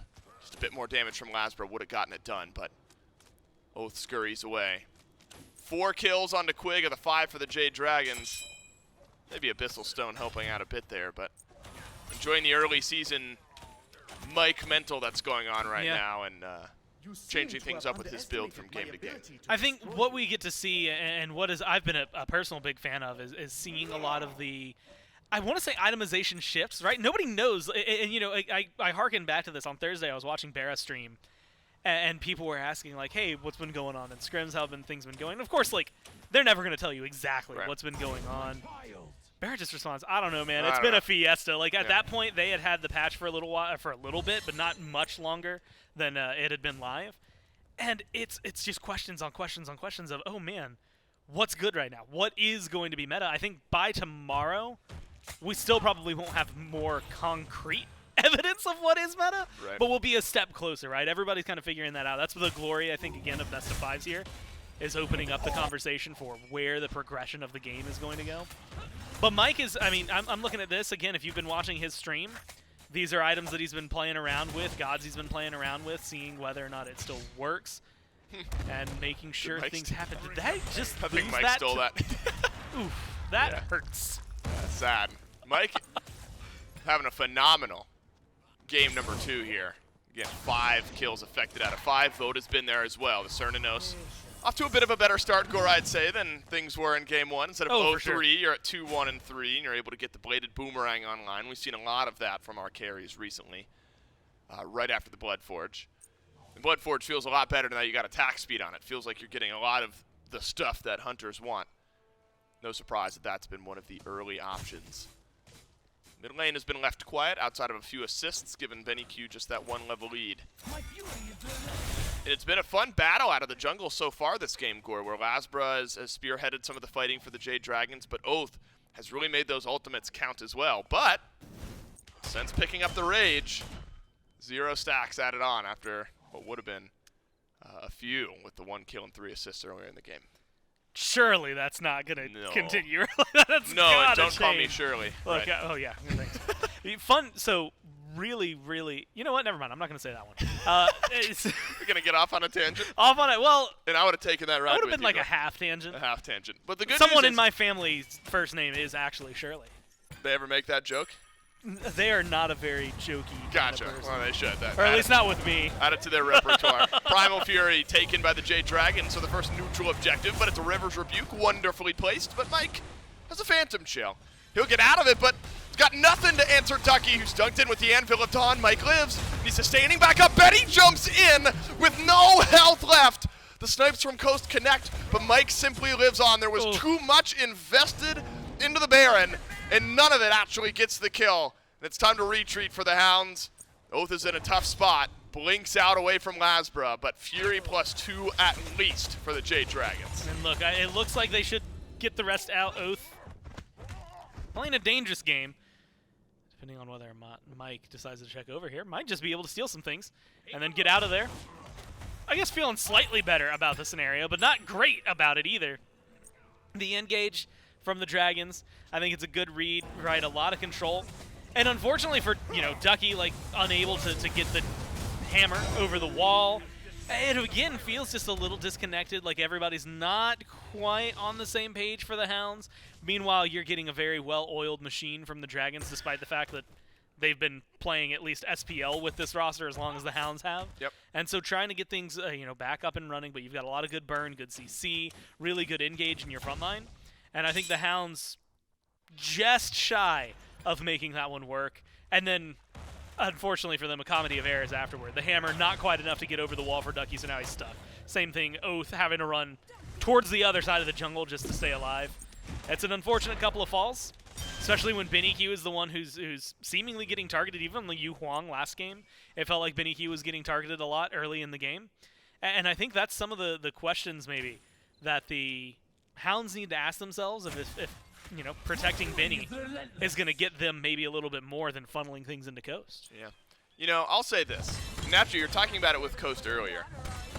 I'd rather have, it doesn't matter. Who cares what I want? But my perspective is I prefer carries, and Benny and Coast both play this way at times, that want a W key, that want to get in. I'd rather lose a team fight because my carry did too much rather than lose a team fight because my carry is sitting at the back doing absolutely nothing, And that's my personal preference and my personal take. And so I think this Hounds team, they've got a couple carries that can play around that.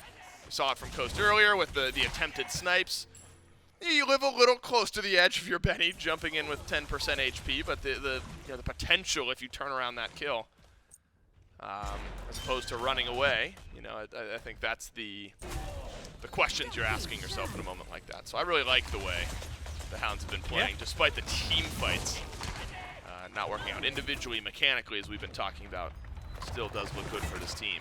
The Jade Dragons score, really just, especially at the end of Game 1, and now as we're starting to get to that 20-minute point here in Game 2, you can tell the shift, right? It feels, and now back-to-back games, like macro, like group moments in these games just feel too comfortable for the Dragons. Yeah, and the thing is, and I hate to harp on it, because at this point it feels like we casters cursed him. Oathhh, no stacks after a second team fight, but on top of that, not really prevalent as a conversation point outside. Like, what have we been talking about with Oathhh? We've been talking about the lack thereof. It has not been the presence outside the early of proving a lot. Yeah, a lot of presence early with some really good ults, really good setup for the team. 1-0-4 was what he was when he picks up the Rage, and 1-0-3 is what he was when he picks up the Rage. 1-0-3 is where he's at. And so nothing has really changed in the jungle department. Meanwhile, I think you're still getting some decent Fear No Evils. 0-1-6 for LASBRA, a little more hands-on. Mike is, I will admit, maybe making a bigger splash just in terms of setup. The life of the party, pull in, has just been devastating. I mean, it has been isolating and stripping out just enough players from the Hounds that they lose their positioning or they have to burn their beads. I think that we need to see Oathhh step up a little more and maybe dealing with Mike a little sooner to try and make sure things can right the boat, keep the things steady for the Hounds as they push forward, especially when you're looking at neutral objectives. I mean, there's a Gold Fury available, but you're 20 minutes in. Fire Giant is like the play to make. This is a bait. I wonder if this is a desperation call. If it's not a bait, this is the Hound saying, we can burn this and we gotta coin flip it, because the rest of the game's not working out. Oathhh has disappeared under the pressure of the Jade Dragons, but the Hounds get FG. You may lose literally everyone in trade, but you've at least taken the fire off the map. But is it worth it at all? The next couple of minutes will tell us. Quig, Coast, the dual lane of the Hounds retain their Fire Giant buff, but it's left the Jade Dragons on the map as 5 against 2 for the next 20 seconds. So here's why I said it was a bait and why I'm confused. There, at the time, was a sentry ward from the Dragons on the FG. 2 sentries in the inventory, Benny and Coast. Nobody drops a ward to get vision on FG to clear out anything. Nobody's making a play like that. Tough. And so it's, in my mind, oh, we want them to see we're on it. We want them to come to the fight. And then they weren't prepared for the fight. Unfortunately for Oathhh, dies almost instantly. Not much you can do about it. Yeah, Quig. Whoa. It's because Oathhh is here, but... Are you trading life for life? I don't want to fight. I don't even want to fight Mike right now. Mike has been sitting on Prophetic and Abyssal, has upgraded his starters. I think it's really telling Red upgraded his starter item. It's really telling. Upgraded the mask is what I'm trying to say, but unable to get out. It's really telling how strong mask plus Prophetic can be, that Mike still feels comfortable with the state of the game in his build. And controlling the front line, hasn't been worried about it. Now only Quig left with the FG buff. Again, I guess you're denying it from the Dragons. It does seem like the Dragons would have gone to FG anyway over the course of the next couple of minutes. But keep your eyes on the power play chart, top left. Yeah, you've lost 6,000 experience. And before we're level 20, that doesn't feel great. This is going to be the big one. Gold, you've gained 3,000, but net gain about negative 4,000. So it's been a really, really good last couple of minutes for the Dragons. I mean, you're talking no FG, but like you said, you push down some towers, you get the pyro, you get the gold, and suddenly things are starting to line the pockets pretty well. Plus, and I'm keeping my eyes on this, and I think that these need to stand out the most as possible. Runic bombs in inventory, you got 2 of them. Looks like 3 are pushing down the left-hand side. Good Fear No Evil. They're going to separate things up. They might get a Phoenix on left. Oh my goodness, this is a 4 versus 2? And it looks okay for the Jade Dragons over on the left side. Tier 2 tower being sieged. Laz and Nika, they've just got a delay here because look, it's BennyQ all on his own. Oathhh, or that's Ducky rather, on the Thor, who will be able to complete the back. So not a Phoenix siege yet. But well played from the Dragons as 2 underneath their tier 2 tower, keeping it alive, not losing any of their lives, actually forcing a couple ultimates out of the Eldritch Hounds. Not a bad last few minutes to be a Dragons fan. Not in the least. I mean, look, if you're talking about a 2v4 and you send, and not even like a crazy like, oh, well, we had Vote over there and he just crit 3 people real hard. It's like, no, we had our jungler, it was 1 Fear No Evil and a Hercules, and that was enough to just spread out the Hounds and force them to fall back. Well played, good presence from the Dragons. You're now in that last minute of Fire Giant, so prep time comes up. I'm looking at wards and inventory a lot for the Dragons, quite a few over there for the Hounds as well, but vision on the right-hand side is about to be incredibly important. I think that's where the Hounds, whether they meant to or not, kind of were failing last time around. And I think that that's something that the Dragons, I can already see red wards getting dropped over there, are going to be finding a lot of strings in. You start to mention, as you had highlighted, gold gaps. PBM does get a second or a third item, and it's just the full spectral at this point. Nika gets one as well. And so you're feeling incredibly incredibly adept as the Dragons walking into the next engagement, to the point where they're even looking at the Phoenix. I don't mind this call. Oathhh sticks around underneath the left side Phoenix. LASBRA goes back to deal with the Mercury. Rest of the Jade Dragons against the remaining members of the Hounds do backpedal away. This Fire Giant should burn quickly. You've got a lot of damage with everyone that's there. Oathhh forced to use the beads. LASBRA pulls out his ultimate. Sonic Boom through, and a tower shot. Connect with Oathhh. Oathhh is in some trouble. LASBRA might just be able to chase this out, because in the meantime, the Dragons have taken down FG, Blink, Beads, Ult, all used by Oathhh. Blink and Ult used by LASBRA. Gore, we are on the precipice of the Rage Curse actually coming to fruition. You mentioned those I'm going to have a Spectrals. second nightmare. I don't know who Oathhh is critting anyway, right? He's got to hope the assists roll through, but Coast has gone a bit of crit. BennyQ's got to have something to say on this Phoenix defense. This is where you need to go big. I mean, it has been a good first, 10 minutes for the Hounds into a really, really rough last 15. The Dragons are in a really, I think, controlling spot. They don't have to risk anything. It's not an EFG as well, so getting into the Phoenix, getting rid of backdoor protections, a lot more difficult, but they're going to go in. Nika's got a big push on the Ducky, at least forces some disengage. And that's the play. That's what they need to go for right now. I mean, look at the relic situation for the Hounds. It's lacking. Benny just absolutely chunked one Ice Bolt from Dardez. I don't know, maybe a third of that Tiamat's health goes missing. Half HP on the Phoenix. No waves pressuring either of the other two lanes, so it's just initiation for the Dragons that we're looking for. Oathhh still halfway, now call it 3/4 back to the Sonic Boom. River's Rebuke met with a Phantom Shell. Not really needed, but helpful for the Jade Dragons, if nothing else. An Excavate only clips onto one. Double push, though, from Nika. BennyQ chunked down again. There's simply too much pressure onto this Tiamat. Now can funnel in to the mid lane. Phoenix crit out from VaporishCoast. That's on the vote. Beads off as well, as Nika's found an initiation. And a triple stun from Ducky may have just done it for the Hounds. But what are you chasing into? A perfect Fear No Evil from LASBRA. And while it's great from Ducky, it's not enough. Look, they're chasing him down. There's low health bars. Benny gonna squeak out of this one. So you keep 4 alive. Low health bars. Oathhh is here. If you had ult, maybe we're talking a big quadra kill-esque play. But right now, it's just enough, right? Like you said, call enough to hold the base. Take a breath, right? Like, you gotta give yourself a little bit of breathing room. It's just such an unfortunate scenario. I mean, every time BennyQ steps forward, you're talking no Aegis at the time, getting hit by 1 to 2 abilities, completely chunked down, immediately followed by something that forces an Aegis, forces the beads, Relic, Graveyard for the Hounds right now. Fire Giant's gonna not be back for another 1.5 minutes, so you've got a pretty long time before the respawn really starts to factor in. But you're getting backs, power spikes, nothing but gold spent by the Dragons.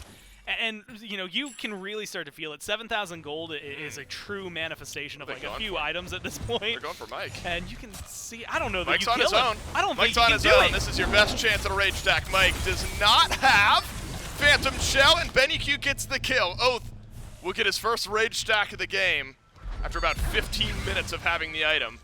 I forgot Ducky was on their team. I'm thinking that's the Jade Dragons. You spent a lot, though, to get that kill onto Mike, but you're happy with it.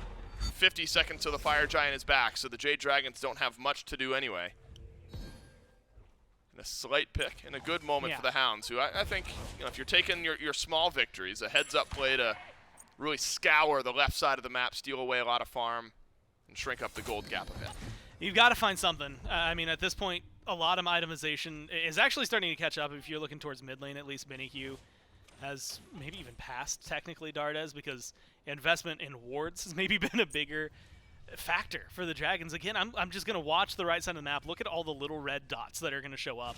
A lot of it controlling the pit, controlling the backline. You're going to be able to catch Oathhh, Quig, Coast, anybody who's wandering around through here.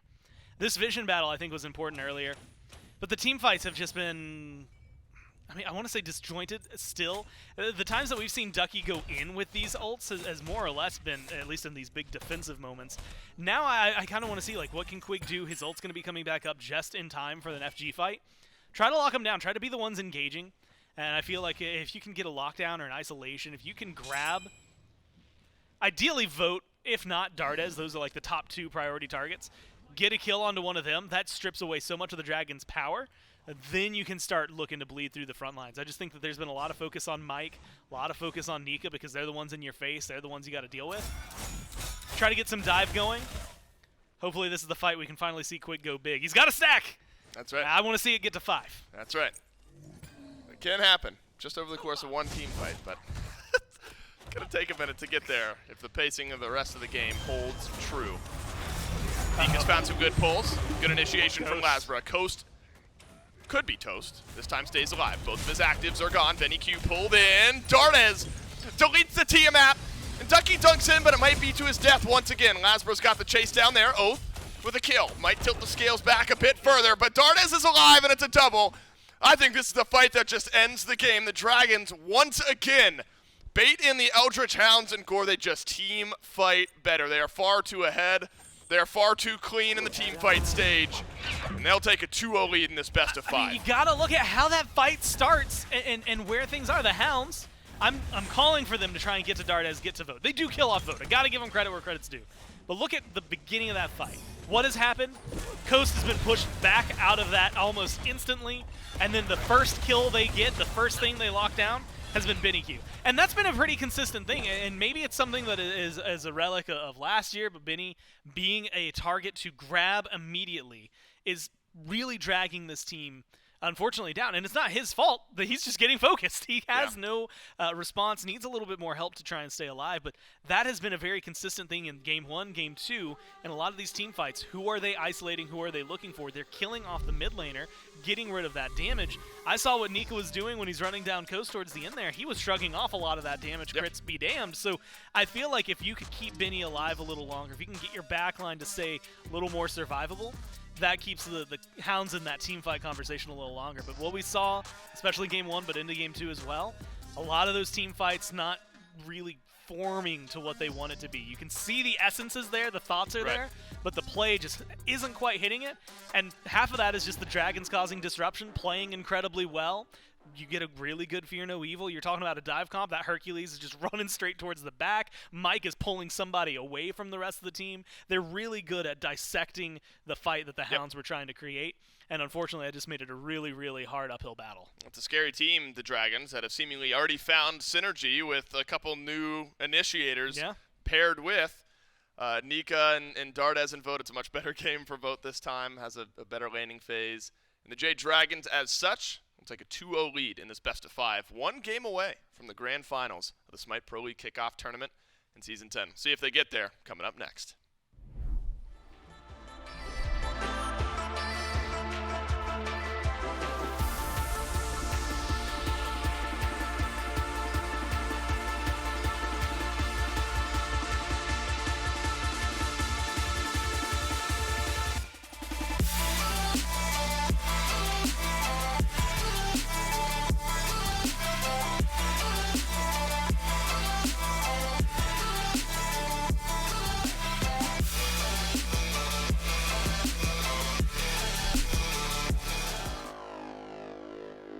Game number 2 of the best of 5 will go over to the Jade Dragons, who put themselves now on match point to advancing to the final day of play here in the SPL Kickoff tournament.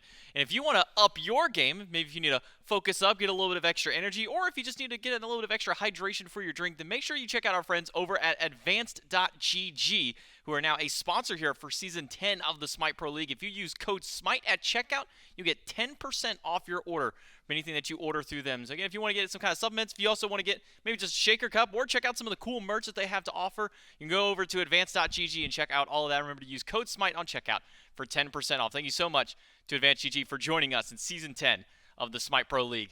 Game number 2, Mifflin, started out kind of similar to game number 1. Another great start by the Eldritch Hounds, a lot of early scrapping, early fighting. But then it kind of fell into that pitfall trap you were mentioning. Once you get to the late game, the team fight so spread out, the Jade Dragons really felt like they were to keep all of the members of the Eldritch Hounds separated throughout so many of these late game team fights. It's that die potential disruption factor, that Jade Dragons draft, that just gave me so much more confidence in their 5-on-5 engagement. So often the Eldritch Hounds look like the fight's going to start off great, right? Ducky gets a great ultimate, or Oathhh connects with 1 or 2, or even Quig can throw up the walls and it's around 1. But every single time, the answer was from the Jade Dragons, oh, word, we're stuck, fear no evil. All right, we bailed out. That was a great initiation. All of a sudden, our team fight is just a little bit easier to execute on. And I think that is the general difference. It was ease of execution. The win conditions, this Eldritch Hounds 5-on-5 engagement, were very narrow. They needed just perfect play from 2 or 3 individual members every single time to get the fight started. Whereas the Jade Dragons, I mean, LASBRA could whiff an ultimate. All right, that's fine. Nika will pull someone in, or maybe it would be Mike locking someone in and then pulling them in on his own. So I think for the Eldritch Hounds, I would like to see them go towards, in Game 3, something with a little bit more linear initiation, something more standardized, something that you can easily follow up on. We've seen Athena been able to fill that role. Hercules has been filling that role pretty consistently throughout the entire event. Maui is one of Quig's favorites and one that could really do it for this squad. But as far as the 5-on-5 stack, I just did not love what the Hounds brought. The other Hounds felt very scattered in the late game team fight, especially if you look at the very last one right at the tail end of that Fire Giant pit. Coast wasn't able to get to any part of those fights. BennyQ was taken out very early during it. Quig was kind of looking every direction of who do I need to save, where can I throw my CC out, and by that point it was a little too late for the Eldritch Hounds. But now they're facing the elimination game in this best of 5, this Game 3. You're now down 2-0 against the Jade Dragons. All the Jade Dragons need to do is just win one more game. They win it, they move on to the grand finals. They are one step closer to being the top seed to try and pick out some of the divisions. Eldritch Hounds have got to do a lot of stepping up. If they want to get that true reverse sweep, this is the time that they have to do so. And a lot of changes really feel like they need to be made, because it seemed like they made the great adjustments. They banned away the Hera from Dardez, who was so dominant in the game. They took away the Athena from LASBRA that worked out so well in Game 1 as well. But it just feels like the Jade Dragons have a couple of extra steps and a couple of extra tricks in their pocket to try and bring this out. We jump into Game 3's picks and bans to see what adjustments do get made for the Eldritch Hounds. Maybe, as you were kind of highlighting, maybe a little bit more team synergy when it comes to these mid-late game style of team fights for the Eldritch Hounds, and maybe trying to pick apart the Jade Dragons a little bit quicker. Could be, but the Hounds now have to think, right? Do we want to all in on the early game, the part that's been working for us consistently? If that's the case, let's pick early game pieces, try and blow open the map, maybe get something that can just confirm objectives consistently. Put Benny on something like E-Set and just run down a gold for you. Hope that VaporishCoast is able to reprise his performance from Game 1 and bully out Vote. Or you could have that mid-set entire team identity shift to, all right, well, let's play for the late game team fight. Seems that's where we're struggling. If that's the case, how often have the Hounds practiced that? Do they have drafts that fit that identity? We'll have to see. For now, seems like the bans have remained just about the same. It will be the Afro and Athena by the Eldritch Hounds. Ishtar and Terra on the opposite side for the Dragons. It was a Hera slotted for the third and final ban for the Hounds in Game number 2. We'll see if they hold on to that one here in Game 3, or will they let that one slip through and maybe bank on Dardez not picking that one up for Game number 3 up against the Dragons. Still one more ban for the Dragons as well. The Hell was left open and didn't seem that either team really had a priority towards it in Game number 2. Instead, it was Mike going over to the Baron Samedi. And one thing that, kind of joking with Mike in the lobby, he was talking about the stack diff that he had on his Prophetic compared to the other supports out here so far this weekend. He's been doing a great job in getting that Prophetic cloak stacked up compared to a lot of the other supports. I mean, Mike's the self-proclaimed run-it-down guy, right? He is one of the few guys in the league that just loves the new comeback mechanic with that Cyclops camp. He says, look, there's no better feeling than being 0-6 at 15 minutes, having a full stack Prophetic because you ran it down, and then collecting 80 gold from a Cyclops camp, right? So he is very aware of how the comeback mechanics and how the bounties and how the new just gold split works on map, and he's been utilizing it very well. And it's a risky play, but considering how the meta is shaken out, I think this is a year, and 10-3 is a patch that is going to favor Mike maybe more than any other support, because he's willing to die. He's willing to get active. And if it works and he's getting active and he's dominating, all of a sudden the map's just over because Mike's taking control. And if he falls behind, well, you can at least lean back and say, well, some gold's going to come to me passively eventually. So Yemoja will be the first selection for the Eldritch Hounds. Give that one back to Quig with the Cernunnos and Susano taken away. That leaves open 2 of the 3 big picks on the Dragons in Game number 2. Hercules and Baron Samedi once again will join the reins for Nika and PBM. Mentioned that there was some potential flexibility with Baron if you want to throw him into mid, but I think that's a performance that Mike had on it last time around. We'll probably see that one going back that way. But now the question is, what hunters do we see? Because both Ishtar and Cern banned away. We've seen the Rama a couple of times kind of pop up. We saw Vote at least run with the Cupid prior. I wonder if we'll see any maybe change-ups to the Hunter God pool. We'll have to wait on that at least, because this is a Vamana and a Merlin locked in for the Eldritch Hounds. If I'm the Dragons here, it's take Rom, maybe ban out one Hunter in the next slot, something you're concerned about, and then you're feeling pretty good about your priority list. I do like the adaptations, though, from the Hounds. With Yemoja, I love seeing standard front lines, guys that can create the space, and Vamana fits that role very, very well.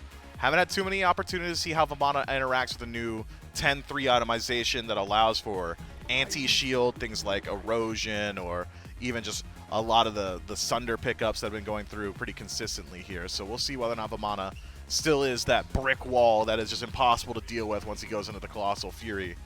Hunbots for the Jade Dragons. Consistent initiation, great counter engage if you need it. A level 5 monster, and one that can really exploit some of the lacking of CC immunity already starting to rear its head on the side of the Hounds, both Yemoja and Merlin. Very susceptible to that ultimate. So with the Hunbats, we now jump into the second wave of bans. So Wheelish from the Jade Dragons going to be taken away immediately. A couple of gods on the Hounds that could proc that ultimate very easily should they choose to go that way. But another shot at Dardez, taking away the AMC. The Merlin has already picked up something he ran last game, went 4-1 and 9 on it. And then the Hera's still open unless the Hounds want to take another ban to Dardez, and we'll now have to see if there's a fourth god in that pool, because the Merlin looked really good for Dardez, but I mean, I'm already looking at Hunbats, Baron, Herc, so many great options that maybe something like the Morgan could go for, but instead it'll be a Rom ban, so we really are going to have to see probably our first like real new Hunter, because I believe it's pretty much just been the same for the Cupid, Rom, Ishtar, and the Cernunnos kind of rounding out the dual lane, so we'll see something new from the teams this time around. Yeah, I wonder. Magical Hunter is still available and potentially viable here. But with crit as strong as it is, you generally want to look at auto-attack Hunters. Anybody with a stim probably feels all right. Looking at the draft as it stands, even something like an Artemis might find a bit of value. Concerned about how Vamana's able to run you down. How have we forgotten about Jingwei? That is the ideal world crit build with Hydra's Lament. Crit for about 2,000 with the Explosive Bolt, so Jingwei just fine here. Has the stims we were talking about. Decent laning phase, one of the safest Hunters in the game. And against the hyper-aggressive VaporishCoast on the other side, I think something that Vote is happy to grab for himself. Already, I'm trying to figure out where the Hounds go with the rest of this draft, where VaporishCoast decides to take himself in that Hunter role. It's got to be something aggressive, right? I don't imagine Coast wants to hang back. Does On Her feel good right now? I don't think so. I mean, I'm not much of a Hunter player myself. I mostly stick to the he's support a lane aspect. I stick to the support aspect of that lane. Haven't seen a lot of On Hers in my game, but definitely feels like it could be an aggressive god, at least as far as aggression is concerned. Oh, he is definitely aggressive. Just, Fenrir. Is he good at it? That's fair. Fenrir now jumps in.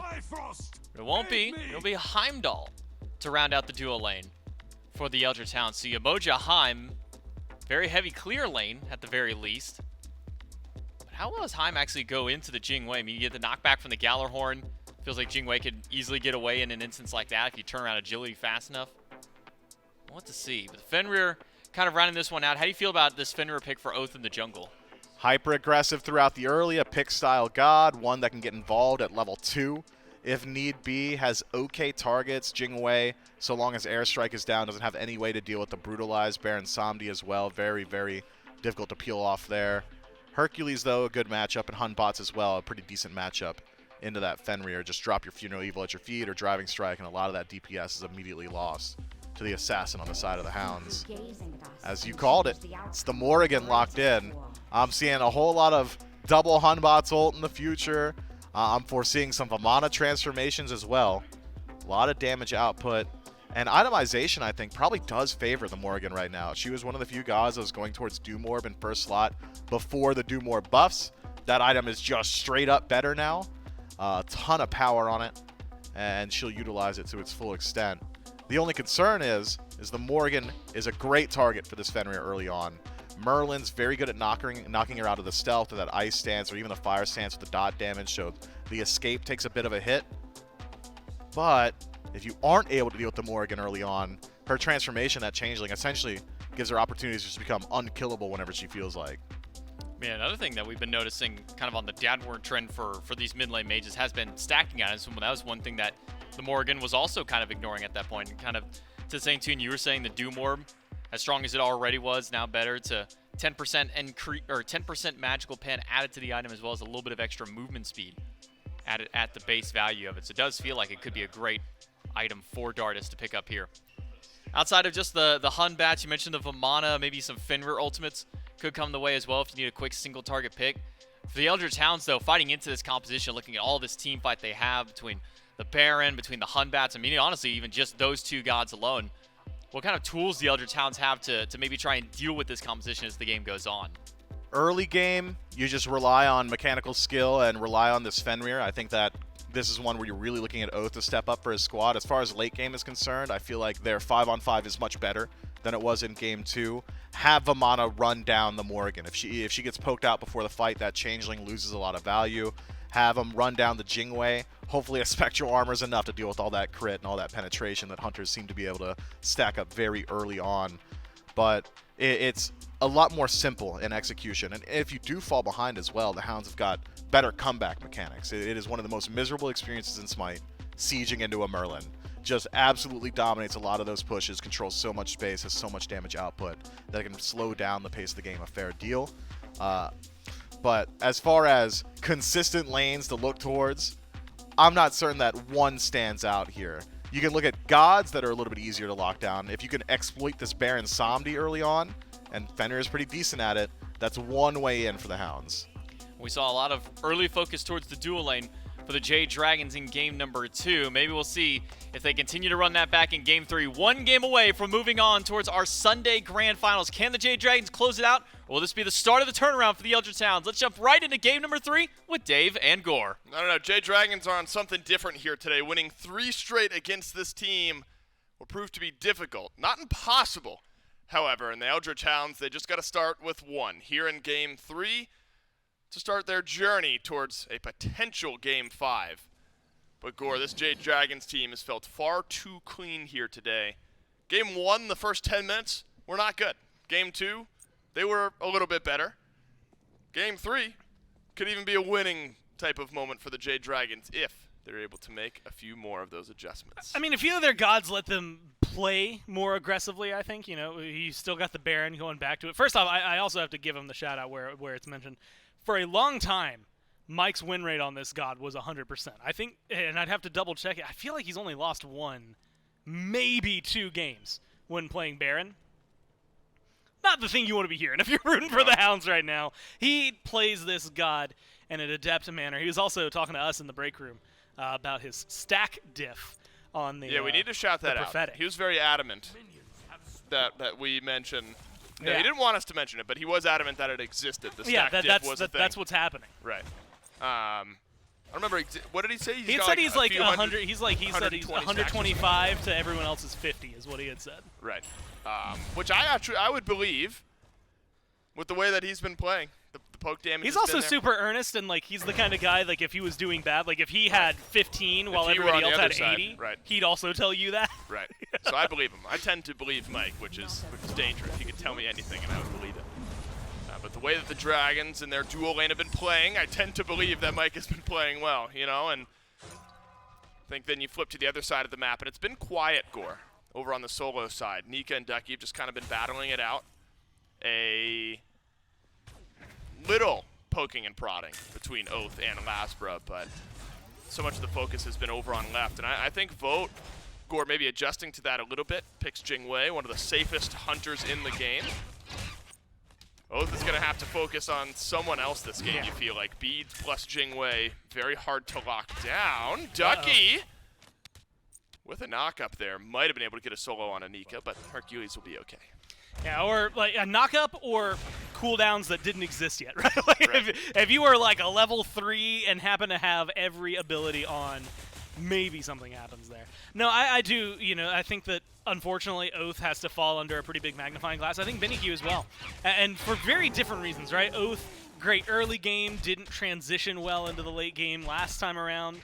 BennyQ, really good play so far, just focused out in every single fight. And so I'm looking towards survivability. What can Benny do if he stays alive long enough? Those two, I think, are going to have a magnifying glass on them. They've been playing a lot into Coast. I wouldn't mind trying to maybe amp up mid, amp up some solo lane, try to get Nika shut down a little bit. Could be a big win. I'm wondering how the dynamic between junglers will build up at level 5. Oathhh has beads. LASBRA does not. LASBRA's gone blink. You know, I know that Batz is slippery enough, right? You could find ways to run away, leap away from a Ragnarok, but there's maybe a world where if Oathhh plays it properly, right at level 5, you've got a window where you can run at the Batz, and maybe that's where you find an advantage. Mike, also without the beads, will have life of the party, but some of that can get shrugged off as well. So there are options for Oathhh, just depending on where you put that pressure. Boat dodges out a bit of damage from Quig here. Yeah. No junglers over on left. So where normally it's met with some type of jungle aggression, this time will just be for wave pressure. I'm not expecting this game. Maybe with Fenrir, especially maybe on Fenrir ult, we'll start to see a little more, let's call it hands-on play. But I wouldn't be surprised if it's a little patient, right? I mean, Batz, Yeah, I get that feeling. he likes to farm a little bit. I mean, game 3s, typically this is where things can slow down a ways anyway, and it's a lot of pressure. I mean, if you're the Hounds right now, you have to remember that this is one and done, right? If you do not get off to a good start here, if you don't end the game the way that you need to, the tournament's just over for you, and you don't get to survive to see tomorrow. Whereas if you're the Dragons, you're just playing to win. Your year is done. Yeah, your year's done. No chance at a championship if you're not winning right here. I do think, though, that you look at Batz, we're used to him just farming. And you look over towards... Why was that so humorous to me? I don't... Just a maybe little intended. Maybe intended, maybe not. They won it. Rebuke. That's well placed by Quig. Mike now in trouble. Doesn't have life of the party. Gotta be first blood, and it is for VaporishCoast. And Oathhh does indeed punish this Baron Samedi. Life of the party down. No CC immunity. What was eyebrow raising at first turns into a kill and a first blood for Coast. Look, sometimes you just need the Bifrost over the wall into the auto to stop a back, and that's, I think, you know, you mentioned it being humorous. Like, that's what it is. It's just like, oh, haha, you stopped the back. Very funny. Unfortunate for Mike. And then it turns into something, right? Oathhh with a good rotation, good plays by the Hounds, make otherwise just a stray auto from Coast into something a little more massive. If it's just the back on Vote that he stops, Vote probably, as Jinghui, especially with ult, gets out of there, stays alive, stays pretty safe, not feeling too stressed out. Mike, on the other hand, it's a lot easier to put that pressure on. You had mentioned the no beats, but you're just a mage. There's not too much you can do. Baron Samedi doesn't have any big leap to get away or anything like that, and so only so far that he can really set things up, and Oathhh plays it well. And I think the thing that Fenrir is going to bring to the table that the Mercury couldn't, Mercury still relies a lot on the autos, right? A good ult can change a lot, but you still need to be prevalent in every other aspect of the game. Fenrir, if you go in and ult and you pick someone up, they die and you die, sometimes that's the trade you just got to make. And so I think that Oathhh is in a position to get hands-on early on the way he did last game, but transition, whether it's a good game or a bad game, still have something he can apply to the team later on, no matter what, just because of God choice. Laz blinks forward, has ultimate, and a Fear No Evil will get the beads off of Quig. Coast stunned down a bit. It's a life of the party onto Oathhh, who does have Ragnarok. And actually may end up going right back for Mike, who's going to get pulled beneath the tier 1 tower. Mike in trouble, and the tower shot gives another one over to Coast. We wondered where those Ragnaroks would land, and Gore has been on Mike in back-to-back moments. Back-to-back kills for the Heimdall. And it's a good read. Oathhh plays patiently, waits for the CC immunity, gets the brutalized, gonna die Tower shot, yep. Guaranteed. But is playing in a very aggressive manner. I mean, you are looking for pickups onto the one that doesn't have beads, that is guaranteed to be able to lock down. The only other person you can make a play like that against is if LASBRA leaps in and you grab him. No jump, no beads means it's going to be a pretty easy kill for you to pick up. So bullying the people that you can bully right now, knowing that it's pretty easy for you, following up with a secondary kill, even if it means you trade your life out, I think that's a really good play from the Hounds. And again, I'm going to just cross my fingers, really hope that this isn't like last game, because we're already 1-1-2, right? I believe ended the game 1-1-3 or 1-1-4. Right. You know, I want to see maybe some of the kills get more online, more assists online. I hope that Oathhh can keep the presence of this game, the presence that he's bringing on the jungle here, to the forefront, and that this Fenrir doesn't fall off at any point. That said, this is the threshold that we've crossed now in what, 3 straight games where the Eldritch Hounds, their mechanics have performed well early. And then come group time, come team fight time, it's fallen a bit short of the shot calling that the Jade Dragons have. Good news for Dragons fans, LASBRA was there. And so LASBRA was able to pull back at least one kill in a moment where Oathhh went just a bit too far. Yeah.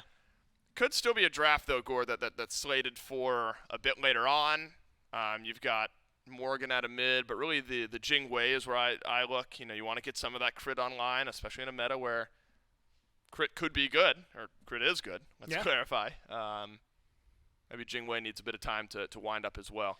This Heimdall pick, though, and if we're just comparing Hunter to Hunter, something that Coast has played a lot of, right, in the SEC and qualifiers on the run to Worlds, not something we've seen other AD carries play much of so far here in Season 10.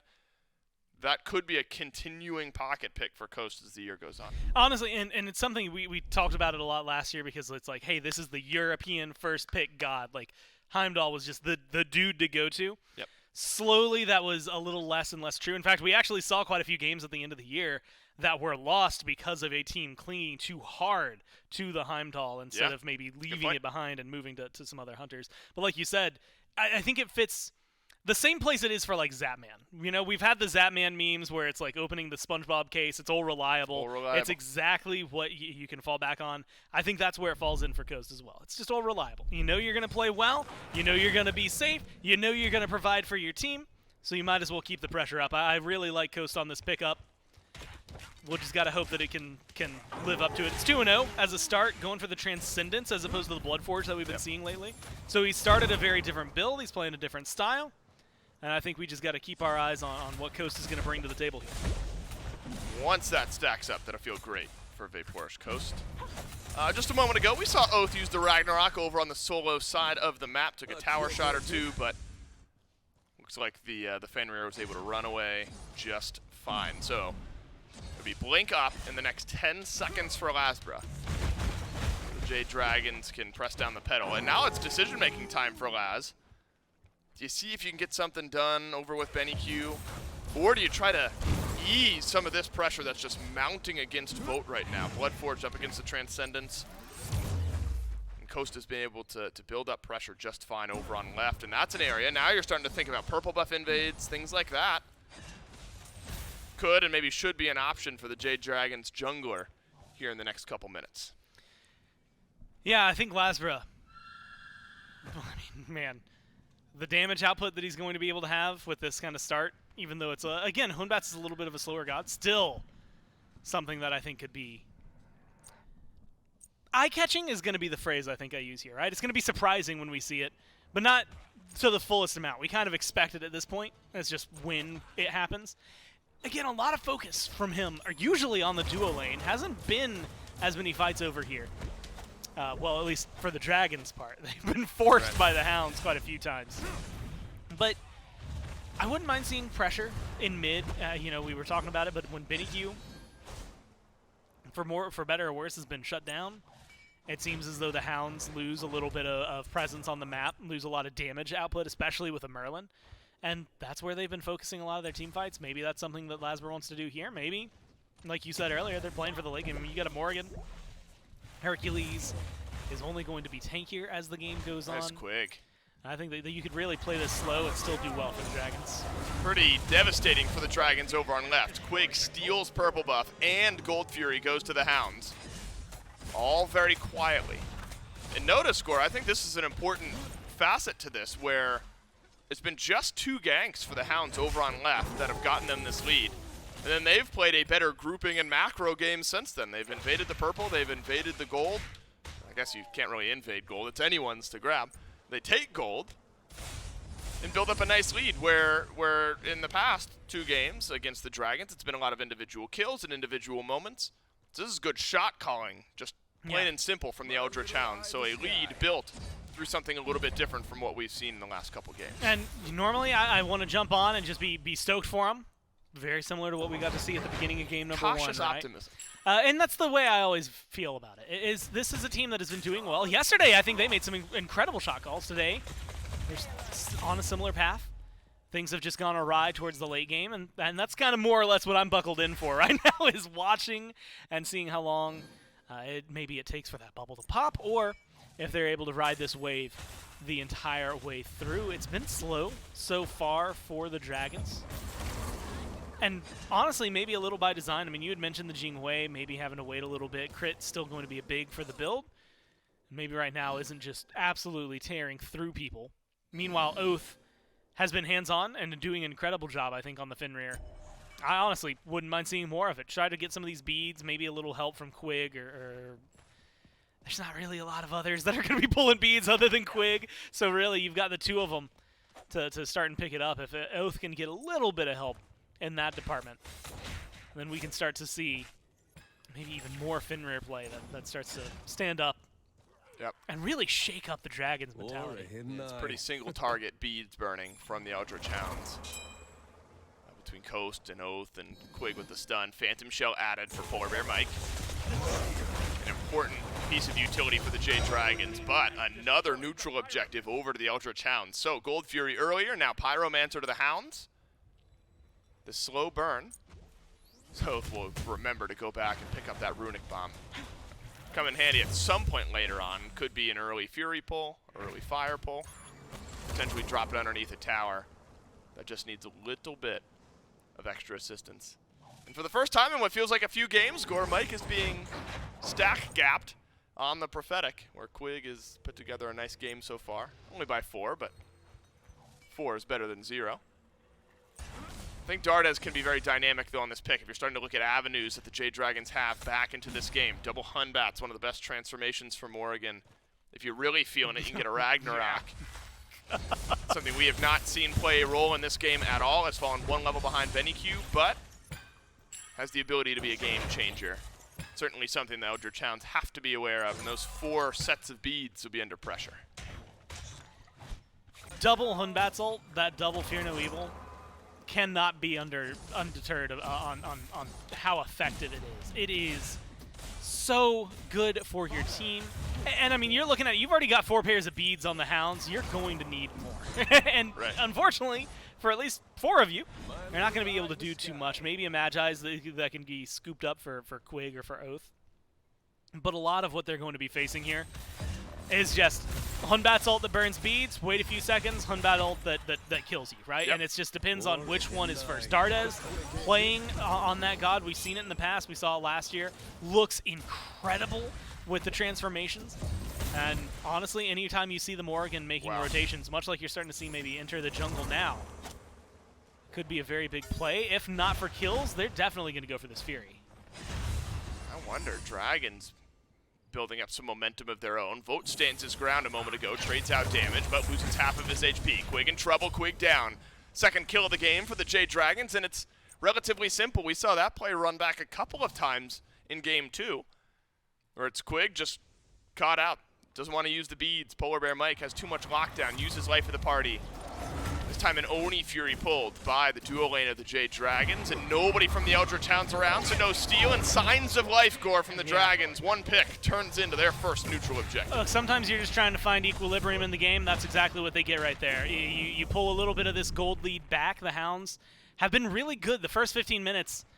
But this is something, and you know, it feels wrong to equate this to what we've seen in the past, but a lot of the times when teams join the SPL, this is more or less what we've come to expect, right? 15 minutes of really great play that turns into some struggles on the macro, turns into some struggles in the team fights just because of the way that SPL teams can really divide things up. And it's always going to be a little bit different for every single team, right? How well your farm is doing, how well your communication is, that all changes. But even little moments like this where, you know, Vote's going to get out of that alive with LASBRA in the jungle right here and a teleport from Nika. They're looking for another kill. If they get this, immediate rush over towards right. Pyro's going to be up in a few seconds. It's going to be a very easy fight. Yeah, this teleport could and would be worth for Nika if you're able to get an assist or a kill onto Quig. And looks like Quig will be in some danger, but wow, the Jade Dragons just dropped the chase entirely. Oathhh is low. Excavate nearly gets it done. 1 bounce would have been there, but Oathhh stays alive. Ducky does not have teleport, instead drops a tier 1 tower. There are some red pings over on that Pyromancer, so another kill onto Quig, but you lose a tier 1 tower over on right because Nika teleported over to stop the dive. Chess piece is starting to move a bit more now for the Jade Dragons, but they're fighting at a disadvantage of about 3,000 gold. A deficit, though, that they faced in Game 1 and were able to overcome with better team fighting. Yeah, a lot of opportunities that they really are still able to create. I mean, a lot of the stuff we've highlighted about what their comp can do, we haven't even gotten to see, and it's you know, full yet. Mike's in trouble. Wow, Ducky. Mike just dies, waits till that shell drops off and just gets auto-attacked. Ducky simply W keys towards Mike. So you want to do on a Vamana anyway. Dardez, wow, his stealth is going to get read out here, but Ducky does not have ultimate. He's got to be careful. A transformation is through, and Dardez, Vamana number 2, should the Jade Dragons want it, and Pyromancer now gets pulled. With Ducky off the map, but so is PolarBearMike. Pyro's low, River's Rebuke is up, and the Hounds will get the objective. Nika trapped in the ultimate that Quig puts on the map, and it looks like he'll be okay for now. Small individual moments making a big difference. Second Pyro of the game, though, goes to the Hounds. And you know what? I'm ready to maybe start hitching up to the Hounds wagon here, man. You know, I was wondering, how's this going to translate into the late game? There's still a lot of questions that they have to answer, but this has been a good set of plays from them. That last time around, especially in Game 2, Game 1, there were some fumbles around. And so you get 2 of the bombs ready for your team to use and utilize wherever it is. You've got a couple of kills. Your gold lead has only been growing. You're manifesting that into a lot of itemization. Spear of the Magus just now finished off for BennyQ, and with the buffs that it's been getting, with the buff that a lot of their items have been getting, I think we're about to see even more shred coming from the mid lane. You need to finish up probably one more item here for the Fenrir before we start to look at another huge power spike, but you already have the Hydras. That's been feeling good. We just saw what Ducky's able to do. They've hit a lot of power spikes, and they've got more on the horizon for them because of the gold lead. I think this is a team that, in the next 4 minutes, we're going to start to see them set up for this Fire Giant. Right now, probably Mind is on this Gold Fury that's going to be respawning. And assuming they can scoop that up, especially with the pressure they have on left, try to knock down maybe that Tier 1 as well. Get a pick over here, and it turns into a much easier fight to translate into later. May or may not matter, but Nika just got his teleport back up. Ducky's down for 2 more minutes. So if a fight starts brewing on left, Nika with teleport, in all likelihood, just gets there faster, where Ducky would have to take the long route forward. That said, that would put a Tier 2 tower in danger over on right. Dardez gets Ragnaroked, but Oathhh gets LASBRA'd in return, and there was no follow-up on the back end of the jungler ultimate. And the Eldritch Hounds lose their jungle, and Gord is at a pivotal moment, right when the Gold Fury respawns. Looks like Nika will be able to handle things with Ducky, but Jade Dragons don't immediately pull. It felt like a play from Oathhh that was, hey guys, I'm going to get Dardez's beads, I'm going to make him feel awkward. Maybe I get the kill. That the Dragons just read and went, no you don't. We're not letting you have that. You're not just going to walk away with Dardez. You're not going to just get this done. And again, you pull out, I think, a lot of big relics, right? You burn beads, Aegis, plus the ultimate from LASBRA. So a lot of, I think, big things off the board for the Dragons, long cooldowns that are going to affect them. But you lose your own life, you know, your own ult, while it comes back pretty quickly, is going to take a little time to come back up. So maybe Oathhh is in a better position. Has the Bloodforge now. That's the option that he ended up going for. I'm actually really liking this pickup, because outside of conversations about lifesteal, the nerf that all lifesteal items got hit, that shield when you get a kill is still incredibly nice. And there's been anti-shielding items, things like that added into the game that maybe are going to become prevalent, especially because Shell is still pretty much popping. But there's a lot of little things, like if you go in as Oathhh, next time around there's no beads, Dardez is going to die a lot quicker. It makes it a lot easier for you to get that shield. You get out of there the second time around and maybe make a bigger play. I know the Dragons have to respect the Hounds. I figured a pick onto Oathhh would have been an immediate pull onto Gold Fury, but maybe when you're down a bit in gold, you don't want to risk that. But what does that pick on Oathhh really change? A little gold, I guess, but the Hounds are able to group around the Fury, get their second of the game. So neutral objectives, 100% controlled by the Hounds so far here in Game 3. Between 2 Pyros.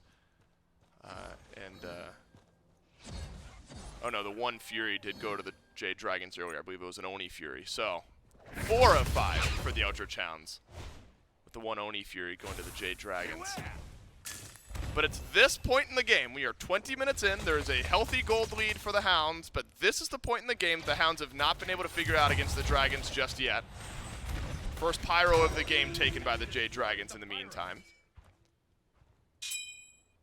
Gore, it's looking like maybe Fire Giant fight is where the Dragons are angling. They realize they're a bit behind, but maybe hoping that they can get a pick and initiate a bit better around FG, where they have been able to in the last 2 games. Yeah, I honestly think that the positioning around team fights is that's the last thing that has to be answered from the Hounds, right? From game 2 to game 3. It's the last thing that really has been bothersome over the last couple of games.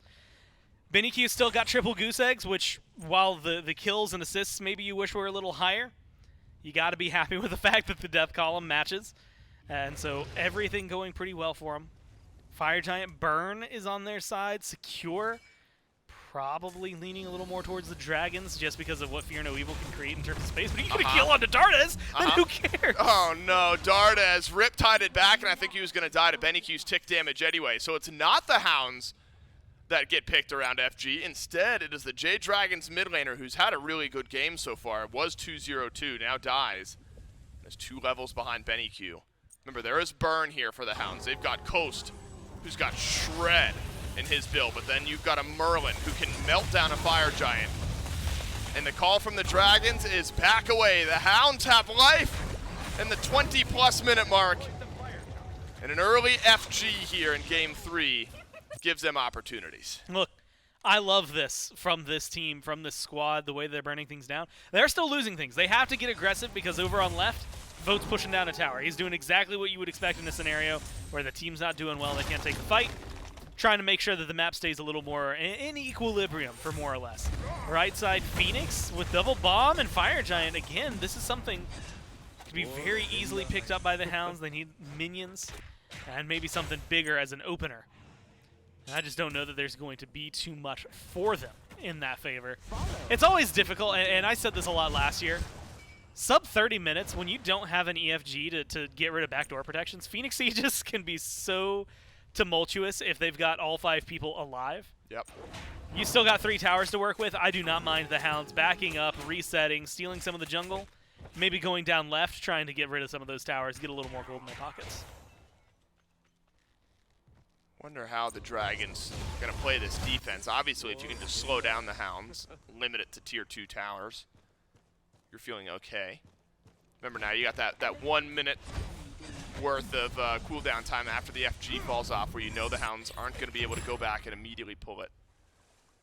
But who's going to get to this Merlin? Who is going to get to this Heimdall? Heimdall, a relatively safe hunter pick as well. LASBRA 2-0-2, well underway into his build. He's gone a bit of defense. Just a lot of front line to work through here for the Jade Dragons. And the carry's relatively safe, both of them in their own right. So I still think Dardez might have to be an X factor. But will be forced away out of his ultimate. Just a bit overextended, and the tier 2 tower drops. Pick up the tower in mid as well. Titan health is actually something to think about right now. I mean, you still got 4 towers standing if you're the Hound, so that's feeling pretty solid, even if you lose a fight, like, drastically. I'm talking if you go down to the point where you are, what, I mean, a full-on deicide. They might be able to get a Phoenix. They might cause some damage to the Titan, but it's going to be a lot more of a struggle for the Dragons. Instead, you're looking at yourselves in a beautiful spot. You've got a very good defensive setup on your entire base. Maybe this isn't the opening that you need for a Phoenix, but you've set yourselves up for success. That reset period, that's actually the biggest thing. In 10-3, bringing back that minute between when the buff falls off and the buff or the Fire Giant itself respawns, I think is such a huge deal competitively. Rolling it back, you know, talking 10-1, 4-minute Fire Giant timer, period, having the buff last the exact same time as the respawn. You get the same feel of buff that you've always had, but the last 10 seconds of that buff, maybe you're spending setting up for the next FG, maybe you're just in control and not thinking twice about it. So you're doing a lot, I think, really well. Here you have this minute period. Again, it's better for both teams neutral, but it came at the cost of a minute on that buff at the very end. That's typically where a lot of these early FGs, we saw a lot of Phoenix pushes, a lot of knocking on the base door. And so losing that, I think, has been interesting to watch these teams play with, how they, you know, treat that 3 minutes, how crucial it is for them to stay aggressive if they think they can push it. We've seen some teams over-push, and so I think that it's nice to see the Hounds, first off, back off, get what they can, set themselves up for success, use this minute wisely, drop a lot of wards. They've got 3 runic bombs. And so I'm going to go ahead and I think call it this way. If they lose this FG when they started, if they have control of this fight, they've got way better secure in general. I think that they have the strengths ahead of them to make us potentially a game 4 right here. It is starting to trend in that direction. Kills-wise, the Dragons have hung in there, but they got for the first time, we've seen the Eldritch Hounds really control the macro game, the neutral objectives, just the one Fury to the Jade Dragons, just the one Pyro. Despite 3 Furies and 3 Pyros to the Eldritch Hounds in the meantime, and the first Fire Giant of the game. It's been objectively all in favor of the Eldritch Hounds. Just a welcome change for their fans, and I'm sure themselves, after the way the first couple of games have gone. That said, you got a Morrigan, you got Stealth in the jungle, you got Transformations. Only seen an instance or 2 of Ducky and Nika so far in this game, so the frontliners can absolutely wreck what could be one more team fight. The build's far enough underway that all it really could take is just one pick from either of these 2 teams and the game could be over. Fire Giant pulled by the Eldritch Hounds, but a quick pause will give us a breather before what could be the final fight of this game takes off. I think you're looking at avenues in now for the Jade Dragons, despite a deficit. Got to be something in the Fear No Evil department, right? LASBRA's been hitting them pretty consistently. Got to do it again. And also, I'll shout out Dardez, Morrigan, whether you're going to Ragnarok someone, Fear No Evil someone. Those are the types of picks and the types of plays that can overcome a deficit. Yeah, I think there's a lot of openings. And sometimes it's that one big Morgan play. I mean, you got to go back, look at Season 7 World Finals. Morgan plays make the difference in a lot of big moments. We saw it since then. We've seen it through Season 8, Season 9. Yep. I anticipate we're going to keep seeing them here through Season 10. And a lot of it is going to be based on what this ultimate has, right? Is Dardez going to be able to make the big play? Is Dardez going to have the transformation that makes a big difference? Or is Dardez going to get picked off to the side? That's what happens last time. That's what gives them that last Fire Giant. If you can avoid that, I think the Dragons have a much stronger team fight. Fire Giant's low. Eldritch Hounds are able to take the FG, but is there a leg here for the Jade Dragons? Quig is pulled back. BennyQ is as well. VaporishCoast connects with one, but does that put the AD carry on the front line of the fight? LASBRA's not dead. Oh! It's a Category 5 Fear No Evil from Dardez on the transformation, and it's the fight that the Jade Dragons have been waiting on all game long. FG to the Hounds, but a chase down for the Dragons. Look, Ducky can walk out of this one no problem. But you just lost 2 of the biggest members that wanted that Fire Giant. Coast being gone, Benny being gone, Relics off the board.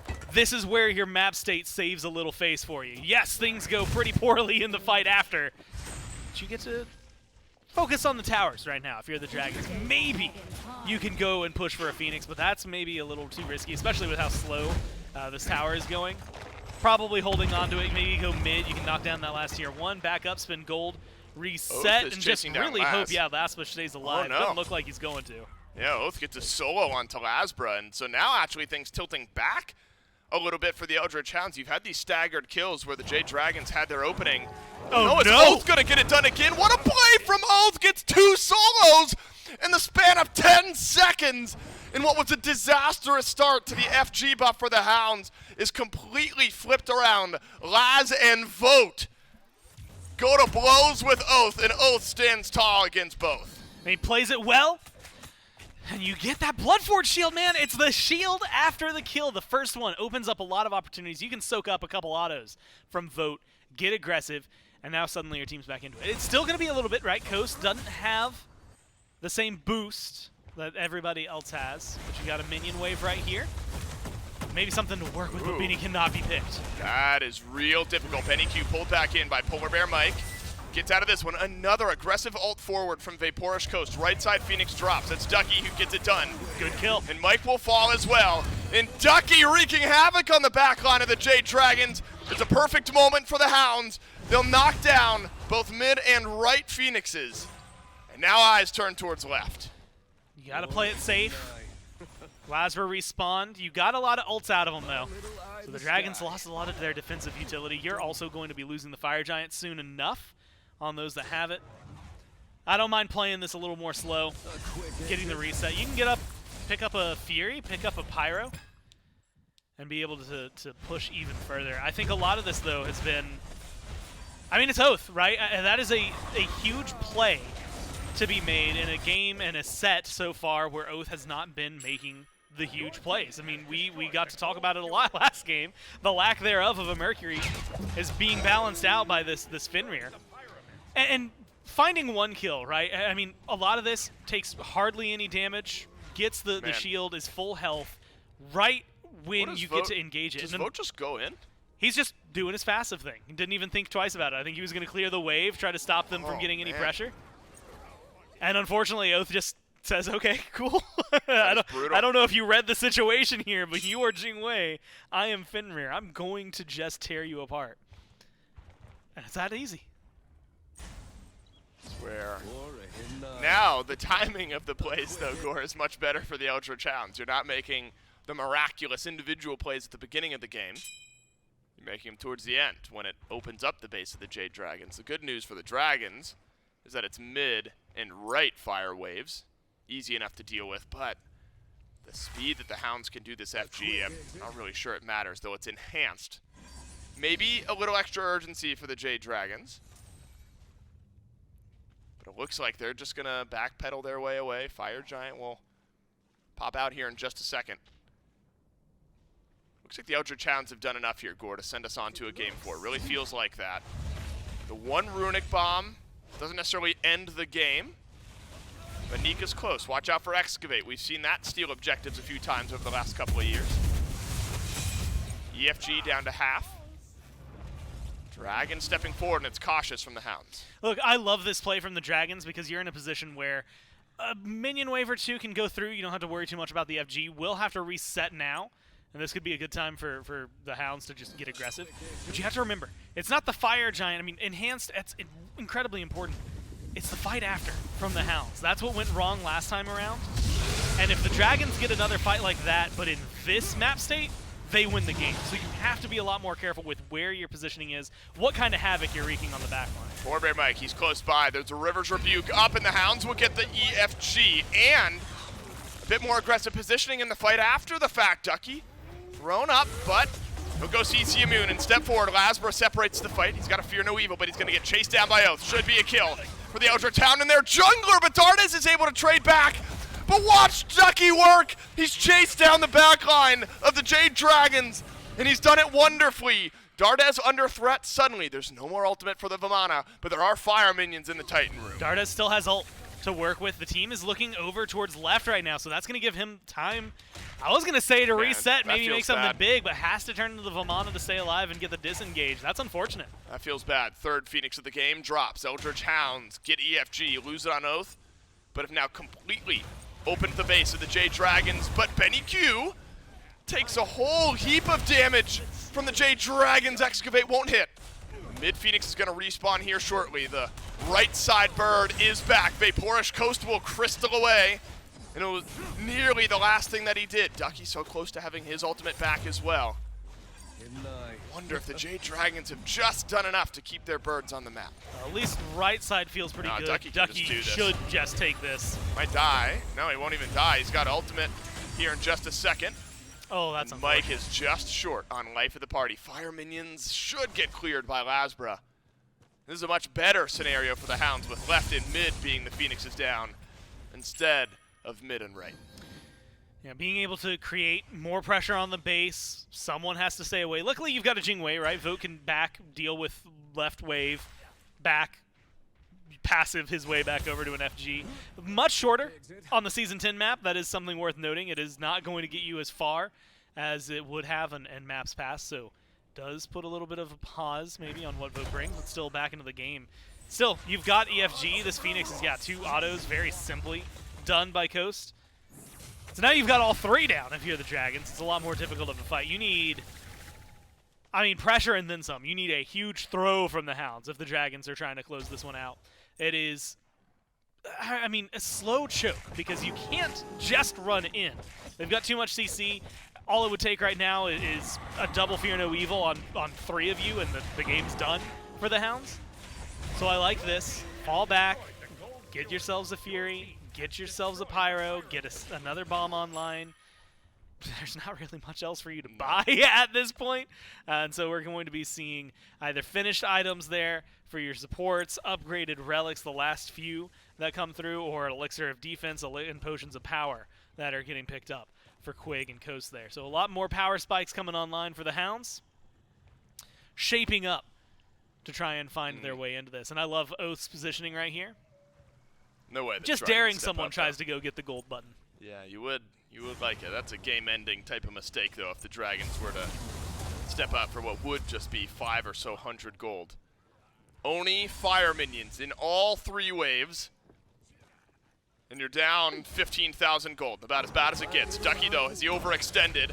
There won't even be a kill onto Ducky, and Ducky will live. BennyQ trades out lives as Oathhh has fallen as well. So, an opportunity for the Jade Dragons, but how big is it?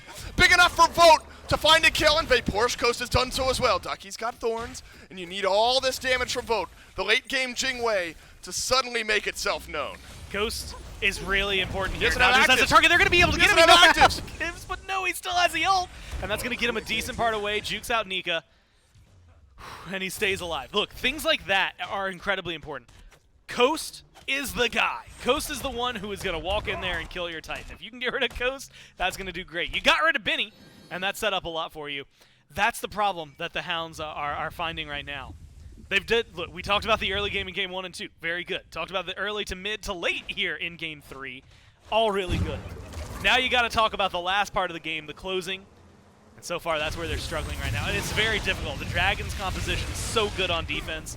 Vote has autos that can go wider than normal, so all of a sudden he's hitting multiple people. Nika's really good at zone control. Mike has been good with the ults.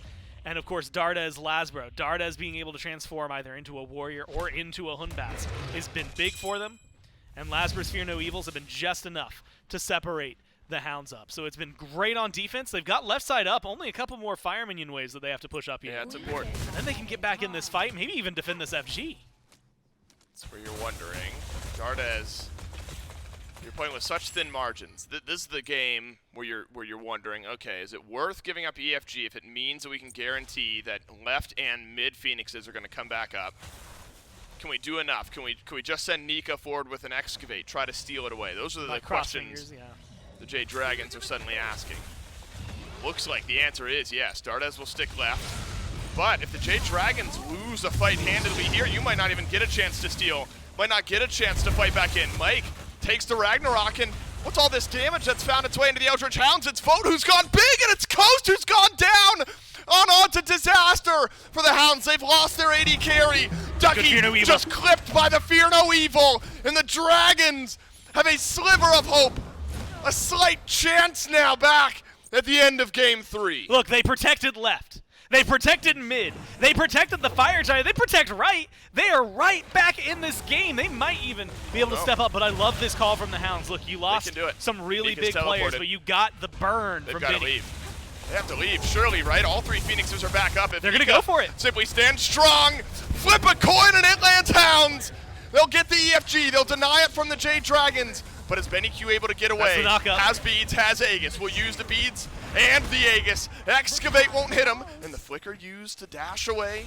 Ice down to slow down the assault of the Jade Dragons. But Map State Gormizer is reset. Those Phoenixes are low, but they are back up and they are alive. Oathhh, BennyQ, Quig get EFG. VaporishCoast will respawn. Looks like he died. Not sure if his actives were coming back up or were already up, but didn't get a chance to do anything in that fight. The dive was executed perfectly by the Dragons. Look, we got to talk about this FG. We got to talk about where it lands and what it is. For Benny and Quig, that's a Dragons don't have it Fire Giant. it is very much not that big of a game changer. I mean, you know, Benny's shred is going to get amped up. That's going to be a lot bigger. But for Oathhh, it can be a little bit more than that. He is capable of walking in, autoing these Phoenixes a few times. You have to commit a lot more than someone like Coast would, but you will be able to get in there and take some of these Phoenixes on your own if you have the wherewithal, maybe distraction from your team to make sure it happens. The problem is, this is a very, very close like bait, essentially. Yep. You could fall in the trap. 3 of us got EFG. Phoenixes are low. You walk in, and that's when the Dragons are going to be able to hit back. That's when they're going to make a big game-changing play. So I think that you got to keep eyes on where this engage is going to be. Keep eyes on how the Hounds walk in. Mike got life of the party. It's up, but Quig, Coast, LASBRA. Benny, they'll all get away. Would have been a perfect Fear No Evil had the opportunity open, but initiation limited now for the Jade Dragons. You'd love to keep your left side bird alive, dealing with some of the sustain that the EFG is allowing to the front line. And initiators of the Eldritch Hounds, LASBRA and Oathhh, could go toe for toe here. Or eye for an eye, toe to toe, whatever you want to call it. It's been a long game. Oathhh will get zoned out by LASBRA. Look, keeping that Fenrir out of the fight, huge for the Jade Dragons. The other 4, maybe just waiting for life of the party to come back up. Where's the opening for the Hounds? Could be over here on right. A little bit of damage making its way in. Vote actually nearly goes down, but Ducky may fall in trade. Reverse Rebuke. It's up. Now for the Eldritch Hounds, and it actually helps the Excavate bounce around a little bit. Goodbye left side Phoenix. Hello LASBRA. Fear No Evil catches out 3, but Coast BennyQ not under that much threat. Dardez has gone back in, and the double Fear No Evil hits its mark. But again, Gormizer, all 3 Phoenixes have fallen. You will trade BennyQ for 3 birds every single time. I mean, it is at this point, the Dragons are, you are saving the game. You are going to make the Hounds earn every inch of map that they are playing up against. And the thing is that they haven't really gotten to make their own progress. I mean, sometimes in moments like this, you can fall back and say, well, at least they got the left Phoenix early or something like that. They have not been able to progress pretty much past neutral territory for a long time. Maybe, I mean, look, a tier 1 in mid, that's like a straight auto for vote. It's everything else after that. You've got a little bit of time without Benny. I like that they're getting aggressive. You are going to be letting in fire minions on right, so you have to be more cognizant of that. It looks like Dardez is going to channel the back and deal with some of this. But that's the problem. You can't leave the base. You can't be as proactive on the map because otherwise you could lose to Winions. And that is never the way they want to go out, especially on this. But the fact that they are holding on, I mean, iron grip on this game despite the fact that it has been slipping through their hands. Impressive play from the Dragons. The next Fire Giant becomes, in theory, an easy pickup for the Hounds. But that theory almost never is what we end up seeing, right? I think that we could very much see something happen here. And the Dragon's definitely going to play proactively. This is not a Fire Giant buff you can just kind of let go by the wayside and then hope they make mistakes in the Titan room. You got to take a fight somewhere, and they're going to walk it up to them. them. It is going way too fast. Nika does not steal it. Enhanced Fire Giant on everyone for the Hounds, and there's not much drama there. Now you're going to feel the full force of the Eldritch Hounds. Everyone's got EFG. 3 Phoenixes down. Fire minions all across the map. You're praying for a miracle at this point if you're the Jade Dragons. Coast does not have Aegis for 45. BennyQ will have both of his actives in the next 15 seconds. Those are the slimmest of margins, but Hounds score absolutely poised to send us on to a Game 4. Now the real question that is on everyone's mind. Can they last another 7.5 minutes? 50+ minutes gives us a bingo on the bingo board, if I remember correctly. So that could be a play to go for. If you're wanting something like that, you got to be rooting for the Dragons here. Otherwise, the Hounds, I mean, you mentioned it, right? 5 strong, FG, everyone's alive.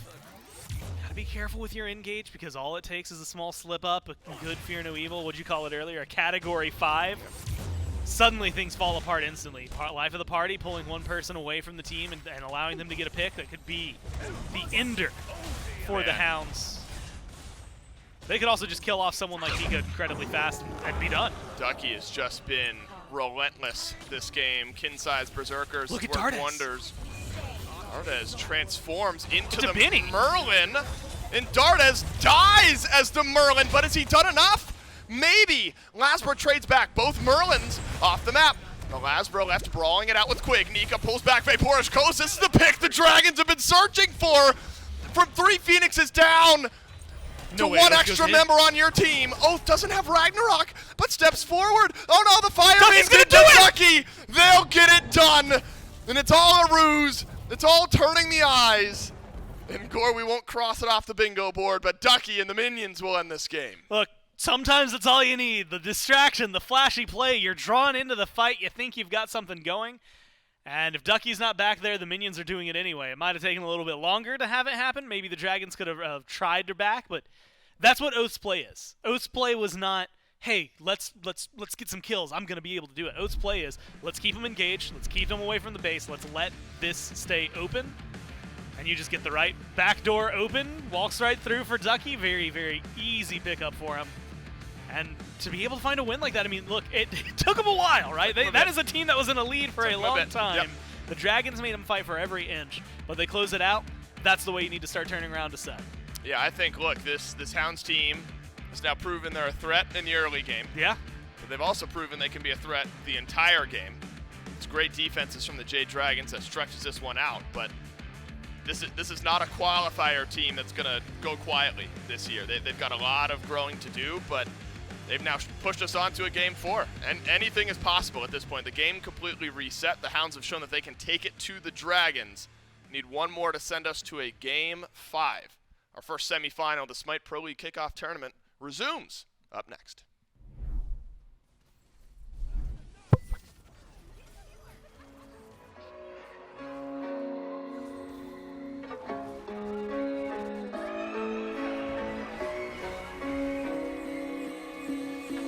I'm stuck inside of these walls within.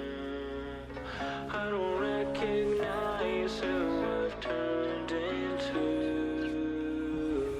I'm losing hope and getting myself back. Everything around me is starting to turn black. Don't tell me you're hurt again. Tell me how wrong I am. Tell me how it's all my fault.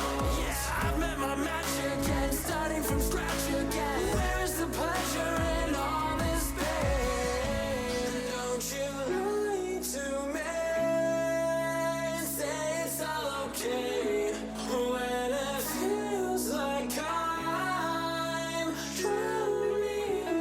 I hate to say goodbye, but it's time to go. All I need is someone else.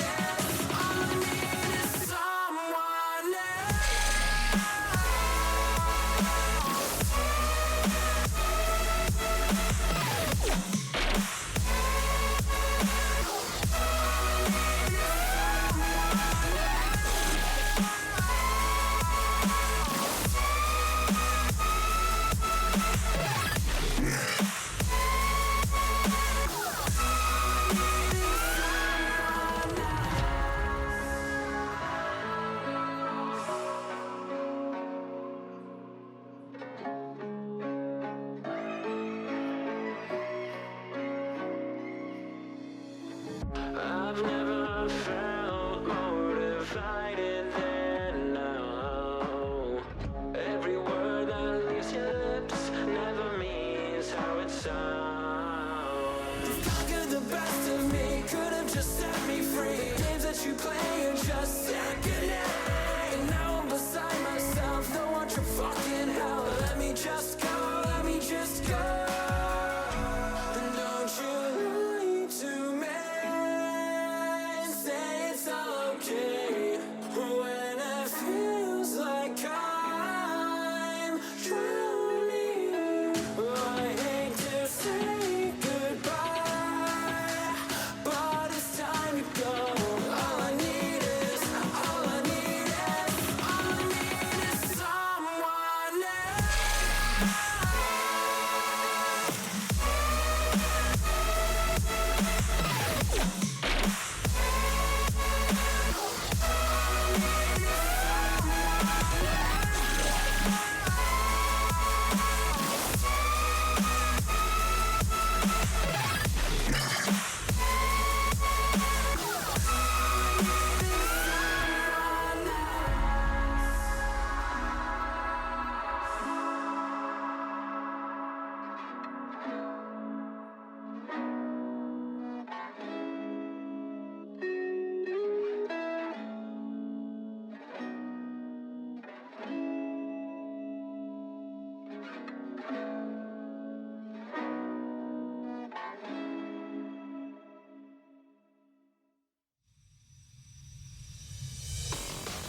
Weather update here, SMITE fans. We're going to go to correspondent Cupcake, who's live on the scene with the weather.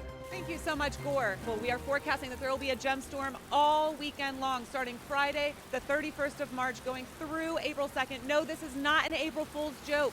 We are expecting everybody to stay inside and play SMITE all weekend long. For those at home, a gemstorm means free gems every first win of the day reward every day this weekend. This just in. Cupcake, back to you. We are expecting a gem sale as well. There will be a gem sale taking place until April 9th. It will be going on alongside with that gemstorm. You must stock up while you can. Wow, it seems like things are picking up, Cupcake. I hope that... And this just in. There have been chests added. Yes, chests have been added to the mix. There will be chests on sale through the whole gem sale. Make sure you log in. Get the gems from the gem store. Stay inside. Play SMITE. Get the gems for 33% off. And also don't forget the chests. Gore. Well, I hope you're having the time of your life, Cupcake. And this just in. I'm out.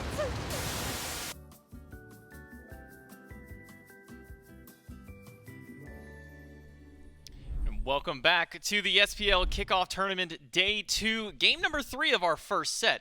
We'll go to the Eldritch Hounds since we do extend this best of 5 into, at the very least, a game number 4. And if that little video incentive wasn't enough for you guys, make sure that you go log in SMITE and play during the gem storm. As you heard it there, first wins of the day can stack up to get you some extra gems in game, plus a gem sale going on through April 9th. 33% off gems, get a little more bang for your buck, as well as 40% off of chests. If there's anything I love about SMITE, probably more than even I would say the competitive scene, is all the great skins and all the cosmetics that we add into SMITE. They have had some of the best skins of any game that I've ever played, so make sure that you go ahead and get some of your favorite skins, get those gems up and going, and also jump into some new chests. We got some really good skins in this patch. Even just that Don Zaburo skin that was kind of showed off during the break.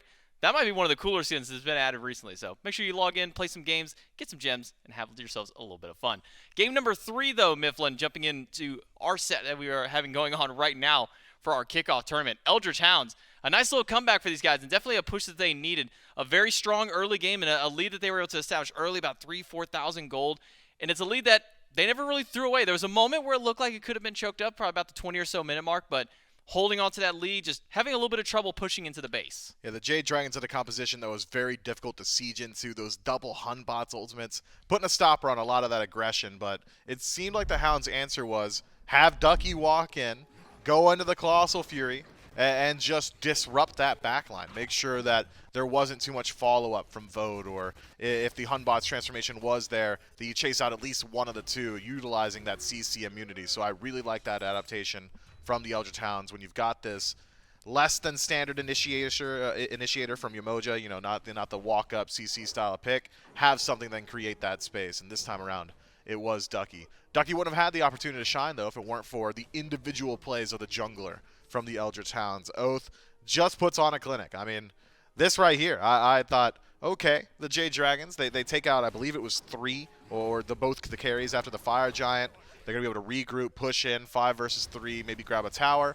Oathhh said, I'll just clean up 2 on my own, on Phoenix line, and does so very well. Has a great performance throughout the entirety of this match. The Eldritch Hounds show, they've certainly got the gumption, but it is worth noting that a 10,000 gold lead maintained for roughly 25 minutes, there were opportunities for the Jade Dragons to fight back. At one point, all 3 Phoenixes down, actually got them all respawn. Titan was down to a quarter. It had regenerated back to full HP. The Dragons had opportunities, but maybe lose it a bit towards the end of that game. The Eldritch Hounds finally able to close it out with, I hesitate to say a backdoor, but I mean, like, kinda. It's kind of. I mean, minions did a lot of the work, and then Ducky just kind of snaked around to the back, took a couple shots to the minion, or to the Titan, and ended up dropping that game there and extends the lead now, or at least extends the set for the Eldritch Hounds, because they were on death's door at that point. We're about to go home and be done with this tournament, but now, thanks to the efforts of the full team coming together, able to bring us now to game number 4 of the best of 5 between the Eldritch Hounds and the Jade Dragons. We can jump in to the picks and bans, see if something kind of changes up now for both these squads. Eldritch Hounds, as mentioned, you know, really held on to the lead early on, but it took them a long time to kind of end that game out, whether that was the difficulty of sieging into the Morgan with an extra Hunt Batz, so maybe 2 Hunt Batz ultimates made it difficult. Maybe it was just the front line that was there with Mike and Nika on the Baron and Hercules, kind of a combination made it difficult. Maybe some switch-ups from the Eldritch Hounds. The Jade Dragons will take the first pick, and this time they're going to be the ones to ban away the Vamana, take that one away from Ducky, ban the Merlin as well, standard mage in that regard. And one thing I actually noticed that Ducky did during that game, and it wasn't until about level 19 or 20, he actually didn't even sell his Wing Shard relic, held on to that for such a long time. Maybe felt that he got more value from that than any of the other relics with his ultimate. Yeah, I mean, it's essentially just 40% attack speed, almost a hastened effect, so Wing Shard, I think, very valuable. If that's the case and you want to hold on to it, you could just get the Heavenly Wings, though, and then give it over to your entire team. Instead, Ducky decides to move throughout a different path. The Jade Dragons would also like to see Ducky moving in a different path, as they've taken the Vamana away from him. First ban overall. That's a lot of respect. Quite a bit, as well as a Merlin and Susano to round out the top 3 for the Dragons. Opposite end, Hounds are still putting a little bit of focus towards LASBRA. Not going to let this Athena go back through once more. Have banned that one away consistently ever since that first game of our best of 5 set. And Aphrodite will remain in the ban column. I do not imagine that god will make it through any picks or bans phase without it at least being in that top 3 ban column. The Eldritch Hounds will do just that. One more ban available to them. What will they go with here? They've been banning a little bit towards Dardez, a little bit towards LASBRA as well throughout the game. Had a great performance last game with Oathhh on the Fenrir. Imagine they want to try and get Oathhh maybe a power pick early on. But still so many options available. We've actually been seeing a lot of Hunter bans in this 3rd slot for those in the 2nd pick, either the Ishtar or the Cernunnos usually. Yeah, and it won't be either this time around. The Hounds, another dedicated target ban. And we start to see this develop as the sets go a bit longer as we move into Game 4. You got a better idea of what both these teams' identities are going to be. And the Hounds have identified Dardez as a major threat here. Hera taken off the table.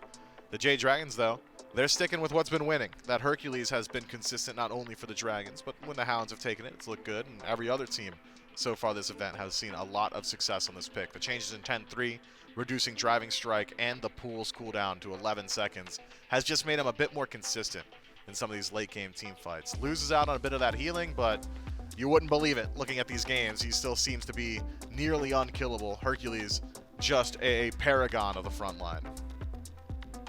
So far, it's been working fairly well for Nika. That was his first loss of the 4 games that he has played, this Hercules.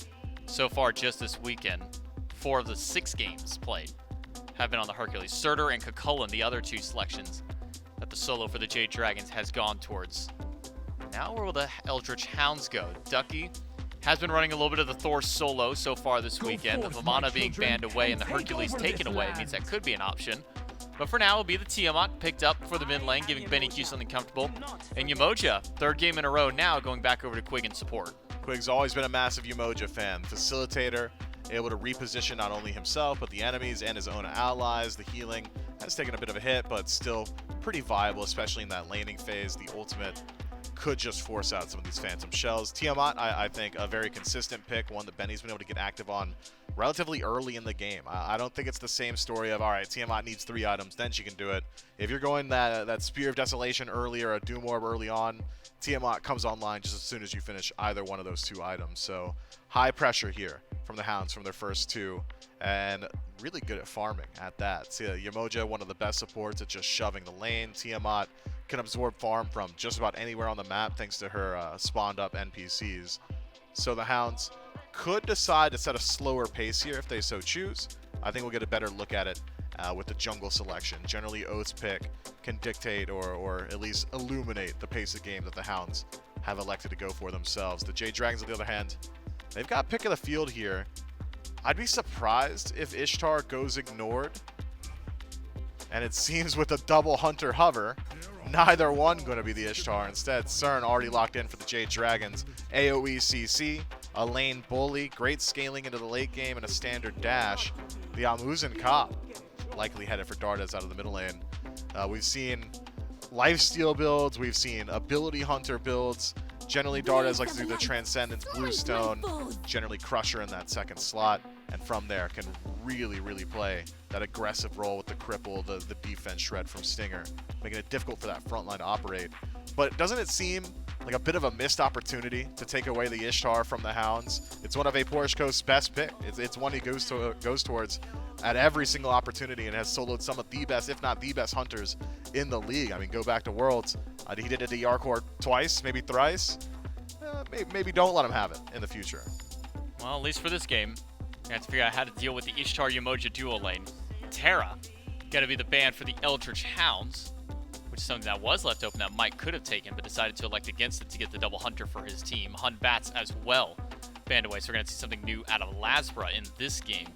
Fender on the opposite side after the performance that Oathhh put on, maybe no shocker that the Dragons will take that one away. One more ban available to them, maybe another shot at LASBRA potentially.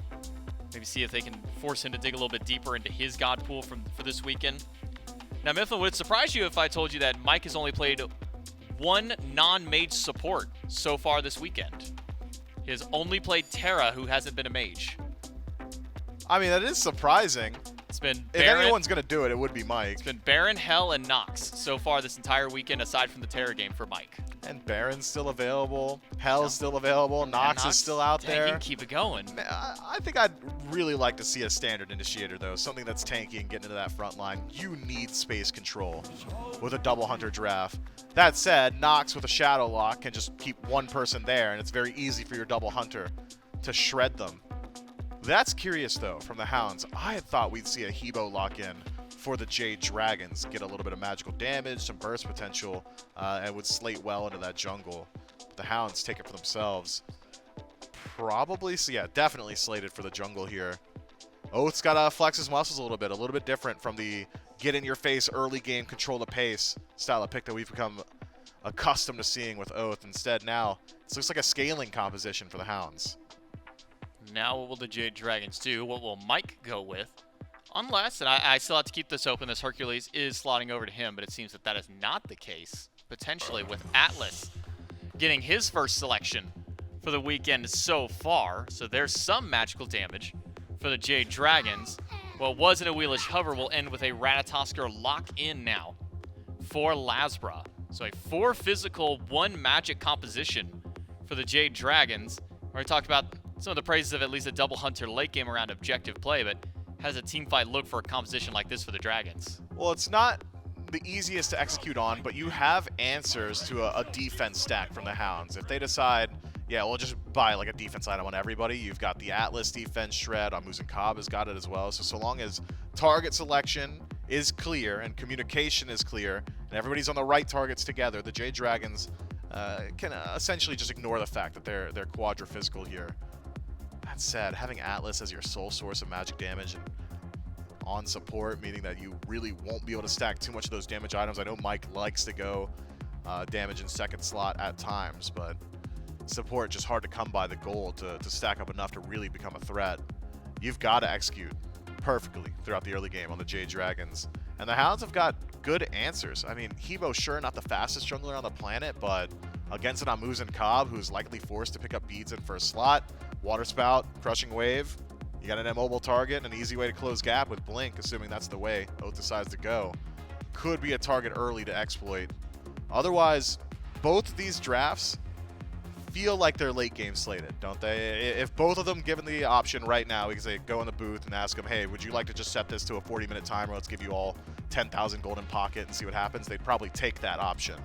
So this could either be a very, very slow game until we start to move in towards the objective phase, or, and I think this is probably a little bit more likely, we see the lanes start to develop their own fights. It's less so about the jungles getting involved and more just have that dual lane scrap, have Coast and Vote fight it out, have those mid laners try and bully each other. Amuzen Cobb very good at poking from a range, and then you can start looking towards objectives to establish your lead. Either way though, it's going to be very difficult to close this game out for both sides. So, double hunter for the Jade Dragons, opposite side having the Hopwa Tiamat double magical to kind of run in towards at least that mid-game stage. Might be a little bit of a slower start for both these squads, as mentioned here by Mifflin, but one that the Eldritch Hounds need to be able to capitalize on because they are still that one game away from being eliminated from this tournament. They still need to find not just a Game 4 win, but also a subsequent Game 5 win immediately after that if they want to keep their kickoff tournament hopes alive and an opportunity to make their chance into that first seed. And what an upset that would be to have a rookie team to kind of just pop in here, one that just qualified into the SPL, and be able to go even to make it to that grand finals, but other than that, have an opportunity to even possibly win that grand finals later on. But they've got a lot of work to do, and it's all got to start here now in game number 4. Eldritch Hounds, can they keep the streak coming back, or the Jade Dragons going to shut them down? Let's jump into game 4 with the casters. That's right, and it's an identity pivot really for both of the two teams here. The Jade Dragons going to something new compared to what we've seen in the first couple of games. But so are the Eldritch Hounds. They're changing up their strategy, their identity a little bit as well. And going into this game, Gore, I think Phantom Shells may be necessary for the Jade Dragons at some point throughout this game. You're going to be dealing with Ducky and those walls. You're going to be dealing with Quig and those walls. But let's talk compositionally first. LASBRA, semi-global, but double hunter on top of that. Space creation is necessary for the Jade Dragons, but I think they have the tools to do so. Yeah, I honestly think that what we see is a lot of capabilities to pick up, pull in, engage from the Dragons, right? You get Nika, who's going to be pulling back, Mike, who's going to be pulling back. A lot of engage for them, but you know, you talk about LASBRA diving deep. That's maybe the biggest part of this. And I actually saw people in chat talking about it a little bit earlier. There was a lot of discussion. It was into Game 2 picks and bans. When there was well, hey, you're not allowed to let Dardez have Hera. Surprised we're even letting him have it once even now. Yep. And of course, people were saying there's two gods you got to ban against him. It's the Hera. It's the AMC was on the list of a lot of people's minds. And, you know, I get, you know, TBD, right? AMC ate some nerfs towards the end of last year, kind of stopped seeing as much play. Still hits, I think, incredibly hard. So we'll get to see what he has to offer for us here. But I do think that you're going to have to deal with just, I mean, boatloads of damage on the side of the Hounds, right? When Oathhh gets online, the setup into damage follow-up, control that he's going to be able to bring is pretty massive. He has struggled a little bit late game. Hebo's pretty squishy and not super mobile, especially if you're trying to use your ult for something maybe more proactive instead of defensive. So there's definitely a world where I see things going awry in the worst possible way for Oathhh. When you start talking about Odin cages, walls up from Quig, a lot of control to maybe help this mage out, there's definitely a lot of promise behind it as well. Yeah, I agree. I think the potential is high, but also gank potential for the Jade Dragons. LASBRA just needs a bit more damage, but I think the Water Spout, just enough. Laz probably a couple of seconds away from those cooldowns being back. It's a blink in from the Ratatosker. Oathhh forced to use the beads. over on the other side. What a battle the jungle has felt like it's been so far this set, though, Gore. We figured it would be between Laz and Oathhh, but both individually feels like they've made their moments happen. They've made their moments count as well. The Fenrir really changed things up in Game 3 for the Eldritch Hounds, where the Athena jungle had run some things for the Jade Dragons earlier in this set. And therefore, I think I really like the look of this Ratatosker. Yeah, I mean, hands-on super early on. We just saw the damage that it can do and how the potential it has. I think you set that up to give you a good transition, I should say, from early to mid. Then everyone else kind of starts to pick up a little bit more. LASBRA doesn't necessarily fall off. And like Mifflin had said on the desk, if they can make it to late, they'll feel even better. It's the question, though. I mean, Game 3, closing in on 40, 50 minutes or so. That was more of the resilience of the Jade Dragons and their ability to defend. As such, then you're wondering, okay, can we get some pressure onto Dardez, this AMC? Gonna feel the pain this game. He's got beads, but hit a knock-up. Water hands, crushing wave. It's hard to avoid all that if you're Dardez, which is where some of the concern maybe around team fighting comes in. If you're the Jade Dragons, you're thinking, all right, Ducky can walk up, cage 2 of these carries. So the Phantom Shell may be necessary at some point. Quig could do the same. So there's the opportunities to really rally the immobile mid laner.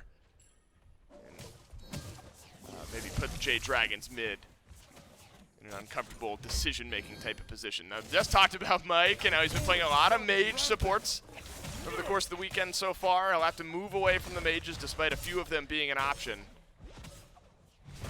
Quig's being annoying. Won't steal away the purple, but forces both to take a bit of damage. You know, and it's such a fun conversation around Atlas specifically because there's so much in his kit that can feel very mage-esque without him actually having to commit to being a mage, right? Still Guardian, still got good scaling, still very tanky. But as we saw last year, can make a small stint in mid if necessary. Things that are, I think, just fun to watch with him, right? His 2, the pull, the control he brings to the table, I think can be pretty massive. I expect a lot from Mike. I mean, we saw some interesting pulls from the Baron last game. I think you get not quite the same aspect of that from the Atlas, right? It's not the Vortex pull-in that you're getting off the ult from a Baron, but the 2 comes up way more often, still a cone shape, something that at least can pull people back in. If not, you know, combo it with the 1, you get a nice maybe big Merlin-esque pull. It could be, I mean, absolutely devastating. You dump them in front of 2 hunters like that, and it's just going to be an insta-kill as the game goes on. You also have to talk about the ult, right? The global presence of it. We've seen it have a lot of prevalence around these objectives. I think Mike is going to be a pretty big player for them. But it is a change of pace, right? He's going to be tankier, he's going to be slower, he's going to not deal as much damage, but he is still going to be very controlling in this game. I just need to watch where he's going to go with it. I think, and much to what Mifflin had said, I think that if these teams could, they would love for it to maybe just play out for another 20 minutes before they start to see where things really go. What's interesting for Quig goes into Lotus Sickle first item, because we've seen a lot of prophetics early built by the support so far in this set. If it's not prophetic, it's Thebes, something like that. Clearly there's value between Lotus Sickle and what Yemoja can provide. Maybe just smoothing out some of the offense that the Jade Dragons are going to be bringing early in this game by just playing a little extra defense. What's on the mind of Quig. And different from BennyQ as well. At that point, Gore, Charon's coin first item on the Tiamat. Not something I'm used to seeing, or maybe any of us used to seeing so far over the course of this weekend. Things like Doom or Spear of Desolation have been very popular first mage items. I suppose if you're making the we're going to fight a lot and I want to stack things up argument early, you could definitely make that argument for Tiamat. Yeah, I don't think you have to worry too much about anything. I mean, pace of game-wise, I see a Transcendence on the other side of mid anyway. You're not looking for anything crazy, although Dardez might be in trouble. Dardez is in a lot of trouble here. Use the beads. Got to be a kill, and it is. First blood to BennyQ, mid laner of the Hounds, and it's not answered back by the Dragons. LASBRA tried, but was walled off. Now Mike in disaster territory. Pulls in everyone, but crushing wave hits its mark, and suddenly the Hounds have taken a big lead early, big momentum lead early in Game 4. Man, I don't even know where to start. Ducky's rotation feels incredible, right? Nika's not even able to get over there and feel impactful in that game. The walls are great, both from Ducky and from Quig. You start that off with a clean pick onto Dardez. AMC has struggles with what big aspect? Right, his mobility. He has no leap. He has no escape for things like that. There's no Phantom Shell online either for PBM or Dardez or Laz or Nika or anybody. So you're not walking through anything. Very easy kill. I honestly thought that was going to be it. But that turnaround, the walls from Ducky to lock in LASBRA, save BennyQ, and keep that fight going in their favor, absolutely clean play from them. Mike's just icing on the cake at that point. And you get kills onto, I think, very crucial targets, right? Benny able to pick one up. I think that I was mentioning it in the last couple of games. I wouldn't mind seeing them. Like, Coast is going to do great late game no matter what. You don't got to funnel a bunch of gold into him for him to be 2 levels up on vote, and then they join the fight at the same time anyway, both critting super hard. Just wait. Try to get Benny ahead. Let him get into a spot where he can be survivable. Because those first couple of games, Benny was the main target. They were taking him out at the beginning of team fights. Let him survive a little longer. I think Tiamat does that well. Get a little ahead because of the kill and the 2 assists. Pick up a kill onto your jungler, kill onto your solo laner. Maybe give some leads where leads need to be. And it doesn't change much if you're still going to end up losing somebody over on left. And I think that's going to be the balancing act, is what we see LASBRA go for. Right now it's just a single kill, but that ultimate is going to be deadly. The engage that it can bring is going to be deadly. And unless you happen to be there to wall it off the way Ducky was in mid, I think we're going to see a little more of those kinds of plays from LASBRA. I think the Jade Dragons needed a bit of that. Needed a little early pressure from LASBRA. Gets the Ratatasker on.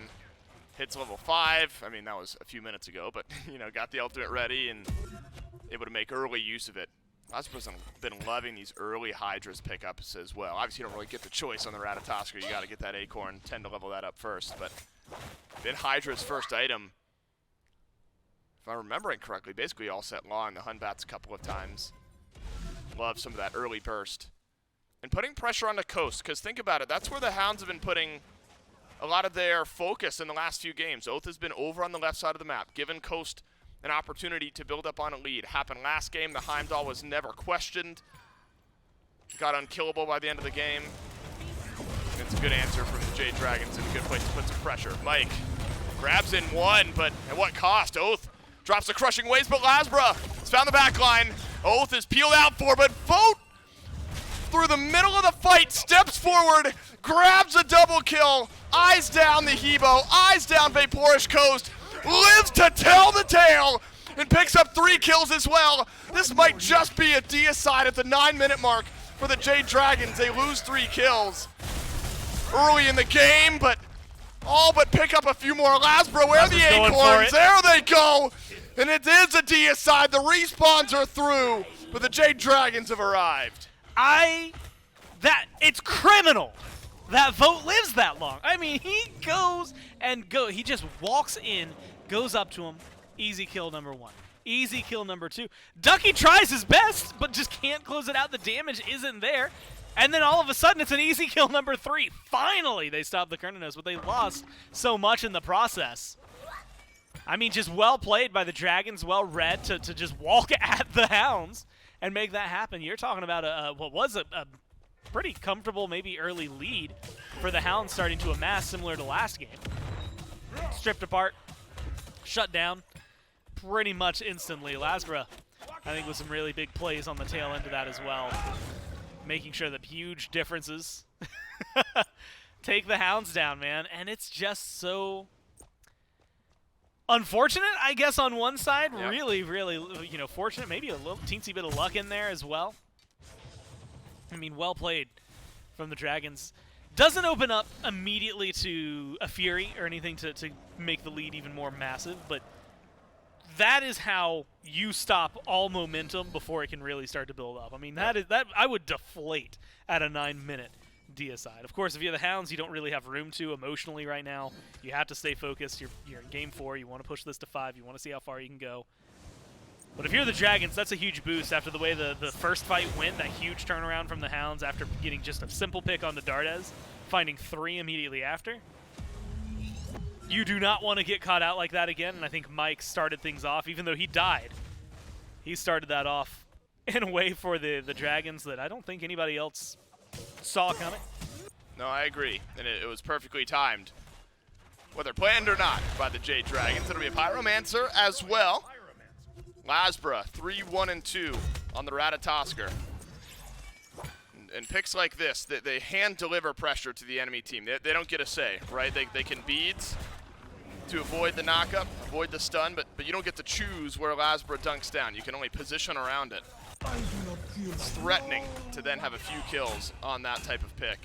And Vote starts feeling himself in the way that we just saw. It's another threatening look for the Jade Dragons. Now the Eldritch Hounds, they'll scale up for this Hebo, insta-gib targets late in the game if we're able to get there, but that also means Oathhh could be in difficult positions once that crushing wave is down. There's a momentary advantage where a 2-level lead for LASBRA means he's got Blink and Beads while the Gold Fury is up. And so maybe the Jade Dragons can find a fight somewhere over here on left. If nothing else, invade purple buff. Maybe send some pressure on towards this Gold Fury and really start to mount up this lead in the first 15 minutes. I feel... I do too sometimes. Yeah, and you know what? That's okay. That's actually good. You gotta cry it out every now and then. That's every once in a while. Emotions are healthy. They are healthy. What kind of emotions do you think the Dragons are feeling right now? Excitement, a little bit of distress, right? Thinking that, you know, hey, we did 1 and 2 so easily, probably should have closed out 3. Yep. But the excitement comes from the fact that the last fight went so handily in their favor. Maybe just a little bit of pure concentration. You know, like when every other aspect, it feels like, of your brain shuts down because you're so focused on something. I feel like they could pure be right concentrate, no pulp. That's what the Dragons are feeling right now. And I could see it, man. I mean, just the way that they shape this fight up. If Nika can separate it, immediate good poke, little trouble, forcing BennyQ to play safe. Doesn't get any relics, which maybe would have been the bigger win right there. That does force rotation out of Ducky. So maybe at least keeping attention from the Hounds over on the left-hand side of the map. I think that right now the teams, for the Dragons specifically, slowly amass gold, right? I mean, literally embody your counterparts, try to find a horde, and see what you're going to be able to do. That Gold Fury looks very appetizing. Wow, Vote. Vote does so much. Doesn't finish off the kill onto Quig. Actually uses both of his actives. Crushing Wave hits. Should be a dead Cernunnos, but Vote stands his ground once more. Quig low on the back of the fight. Mike now left out for Peel. Where's LASBRA? Here he is in the back of the fight, and it's hand-delivered double to the Ratatosker, and it could be a triple, but it's Nika who takes it away. And it's all of the baiting of the duo lane of the Jade Dragons. And the rest of this fight will be decided by Nika, decided by LASBRA. And Gore, it could happen again. We had a deicide 5 minutes ago, and it's looking like the Jade Dragons a few moments away from getting their second of the game. All they need is Boulder's a little overkill. All they needed was a little more damage. And they find it. With Dardez up, Nika still as tanky as he is. This should be a pretty easy Fury to burn down as well. And because they just got a deicide, you are going to be in control of this map. 2 deicides is not something I'm used to talking about at 15 minutes. And I'm not quite sure where I'm supposed to start with that.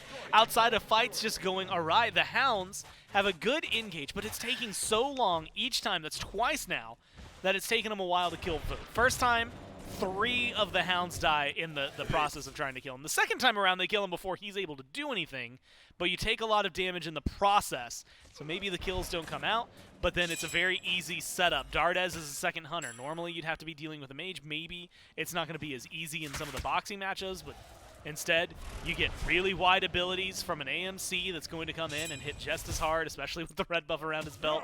And LASBRA is the second wind that the Dragons really need. Yep. That dunk down to find 2 immediately. I mean, you called it a hand-delivered double kill. Just makes it so much easier for the rest of the team to group up and find a fight that's very easy. Mike loses his life for it, but who cares? Sometimes you get games like this where Hounds will spend an ultimate to secure the Pyromancer, and Ducky drops his walls as well. That keeps LASBRA just at bay, but there's a Through the Cosmos. Well-timed CC immunity from BennyQ. Avoids the transformation.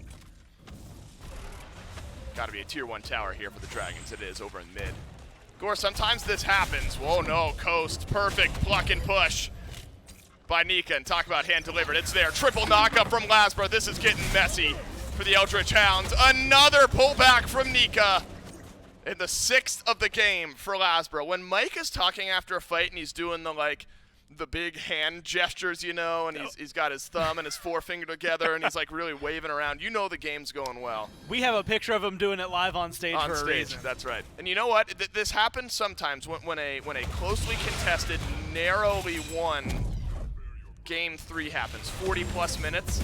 It tends to happen that Game 4 just kind of breaks open, you know, where all of our the floodgates the floodgates open. The Dragons say, okay, all right, we're done with this. Let's really get things going. And Gore, this is our first taste of the Jazzberry Jam, I think, here in Season 10. It's a totally different Jade Dragons roster, but apparently have the ability to get the same thing done. It took a little while, right? It's you got it out. Like they had the jar, they had the knife, they were ready to lay it down on some toast, but it wasn't spreading the way they wanted to for a few minutes. That first deicide, though, I mean, like butter, all of a sudden, everything just going in their favor. And yeah, they lose the Pyromancer. It's not as big a deal. In fact, I don't even know if they did pick up the Runic Bomb. It doesn't look like it got used for anything insane. So the Hounds, whether it was a, hey, we killed Pyro, but the bomb timed out because we weren't able to scoop it up, or if they used it and it just didn't really make as big of an impact, unfortunate for them. The Dragons on the other side of this have gotten every other neutral objective that has been picked up in the map, and having a Fire Giant so early on, I mean, this has been huge in terms of map play. Tier 1s that are knocked down, they were struggling to get some of the towers in mid last game, and now they're looking at a sub 20-minute Phoenix. I mean, it's very much what you said. We're getting taste of what you expect from a team that has the brand of the Dragons. Yep. 16-minute FG turned into an 18-minute Phoenix Siege. Nika is stunned like 3 times and riptided back and lost not even half of his HP. He's so far into his build, he's got plenty of mitigations online with the Oni Hunters, the Spirit Robe. He's got regrowth as well. This is one hard Hercules to kill. And Nika's been playing a massive role in this game as well. What a time to be in a Hercules meta when you got Nika as your solo laner. Set up a lot for the Jade Dragons so far this game, but it's been a great team effort. Really from mid to solo, you got high kill participation numbers. Man, the Jade Dragons have started to sort of crush the will of the Eldritch Hounds here. A test, though, for the Hounds now, where you found ways to win, where you're ahead and early, you've dropped some early leads. Let's see how you deal with a 9K gold deficit at 19 minutes. That said, you expect from what we've seen, the macro play of the Jade Dragons to really stand strong in a moment like this. Yeah, I think a lot of what we've seen, I mean, through most of this set, right? Game 1, it was early control for the Hounds that a couple of fights go super awry for. The Dragons are able to win. Game 2 for the Hounds, it's early game, but the Dragons get online a lot quicker. This time around, it's just the Dragons, right? You know, Game 3 was what happens if the Hounds get ahead and can hold on to it. This has just been never once with the Hounds in the lead. Never once with the Hounds in control, it feels like. And now, especially the kills that we just saw, one in mid, and then Coast dying on right over there to LASBRA, that's a huge pick for them. You're talking about a 20-minute Phoenix. BennyQ jumps in. Gotta respect the Tiamat damage. Decent build Good Aegis placed so far. LASBRA finds the backline that Oathhh has as well. It'll be a 1-for-1 trade on one side of the fight. LASBRA's left running away. This is where things can get awkward. If all the fighting is happening beneath your Phoenixes, that's a massive advantage as far as extra damage numbers for the Hounds this early in the game. Fighting beneath Phoenixes is really going to hurt the Jade Dragons, but there's not really anywhere else to fight. Mike shrugs off a bit of damage. He'll fall here eventually, and that'll hand one to Coast, but trading Mike for Pyromancer effectively at that point. See if the Dragons go for it, but that mid Phoenix took a lot of damage. Maybe one last effort away from going down. Yeah, not much you can do in a scenario like that. And for the Dragons, that's one of those maybe slightly overzealous moments. Not a lot of focus, maybe not a pick necessary, or the openings necessary to get the damage. That Phoenix is damn near dead, but it's still not dead. And unfortunately for them, it's a pretty heavy overcommit. Phoenix is 20 minutes in. You're just not as tanky, harder to hold on to under the ire of its shots. So unfortunately for Mike and the rest of the crew, they take too much damage in the process. They didn't really lose too much after that. I mean, Dardez dying sucks. Losing Mike afterwards sucks, but look at the setup for the FG. Look at where the Hounds are. I don't think the Dragons are really that worried about the overall outcome of the game right now, especially with the amount of pressure they've been able to put on. They get another FG, they clear up, they make sure that left stays alive, and with all their towers still available, this is a team I expect to start getting not just aggressive, but I mean, mid Phoenix could be easy to knock down. You've got a Runic Bomb, that would do the last of the damage for it. You might be able to just drop it up, auto-attack the Phoenix once, put the bomb down, and, and you got the Phoenix at that point, right? Seems that way.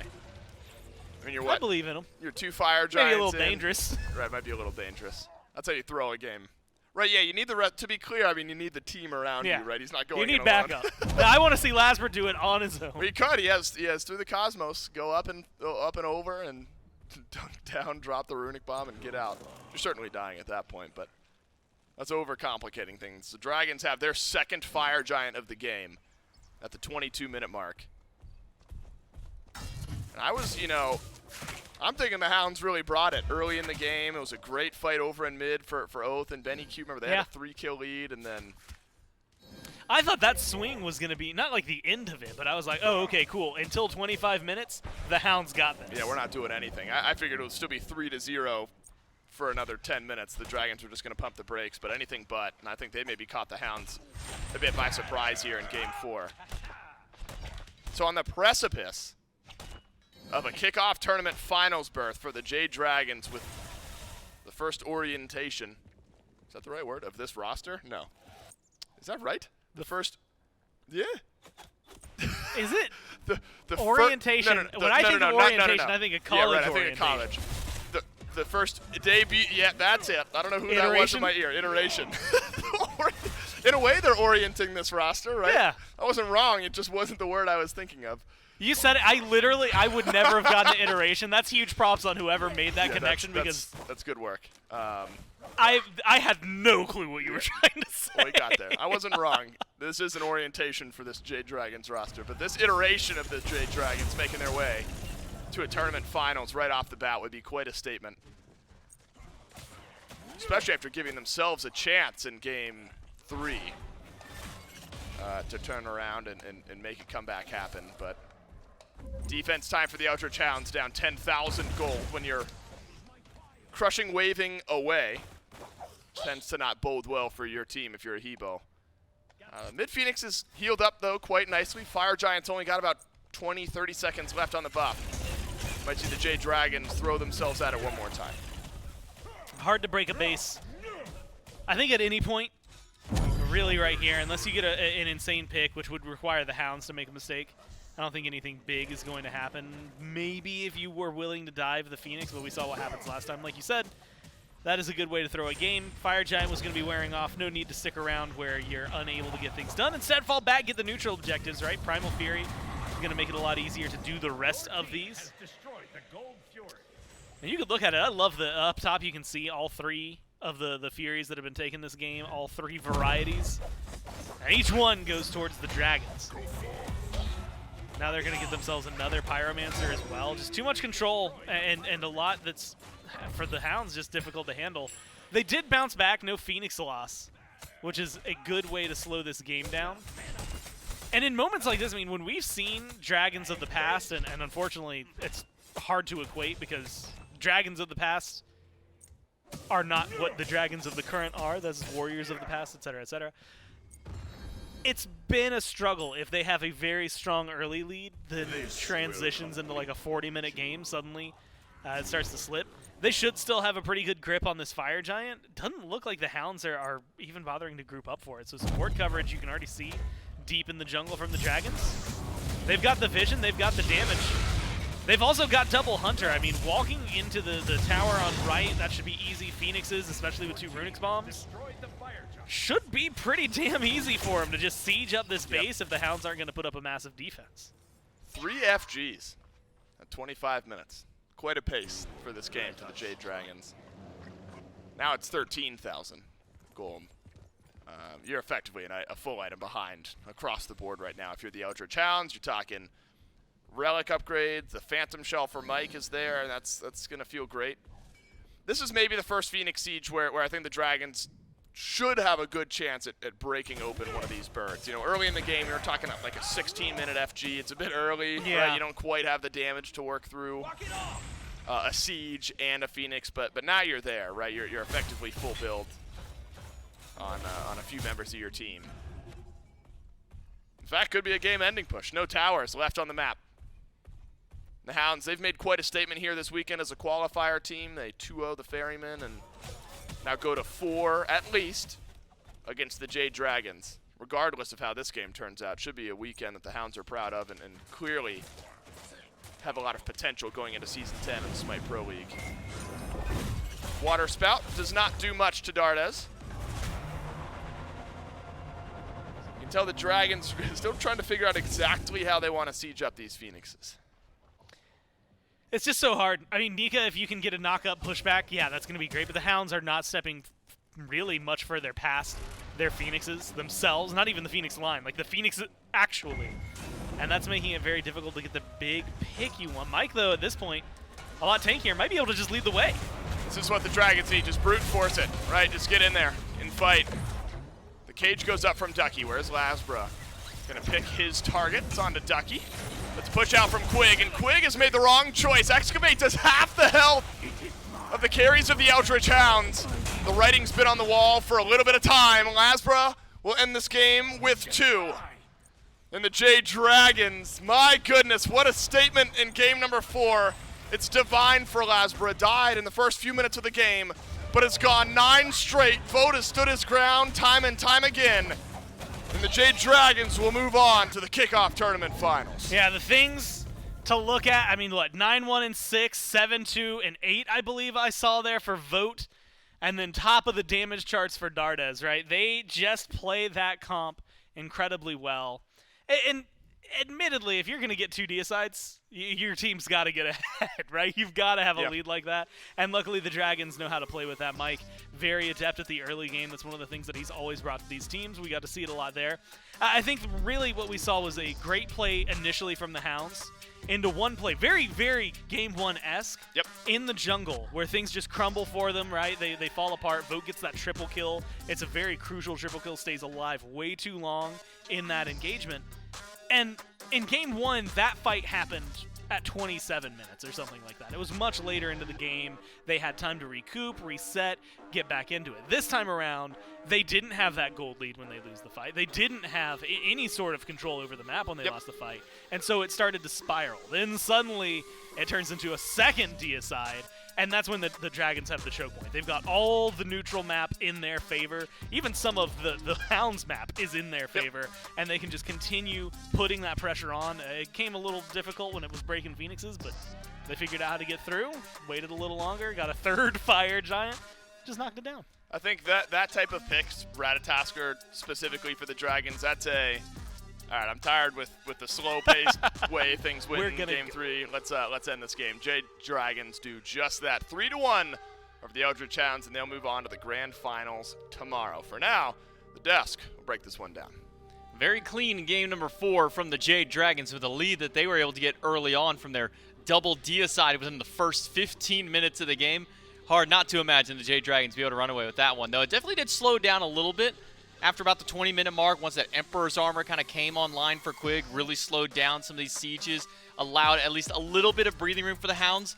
But unfortunately for them, the Jade Dragons had just too much lead and too much neutral farm in their favor. Excuse me, I thought that game was going to go a bit longer looking at those drafts. Hadn't accounted for that double deicide start for the Jade Dragons. Let that go to show. The Dragons wake up in Game 4 and get their early game locked down, whereas previously it felt like the first 10 minutes were just dominated by the Eldritch Hounds. Dragons, I mean, it's pretty cut and dry as they did and as early as they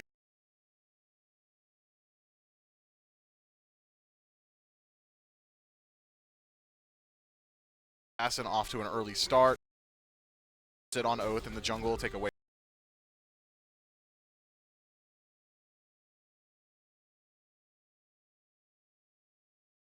LASBRA to the level 14 of shutdown kill on LASBRA. That would have been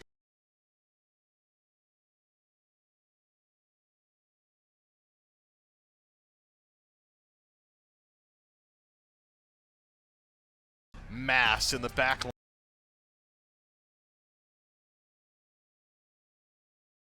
He was caged on his own.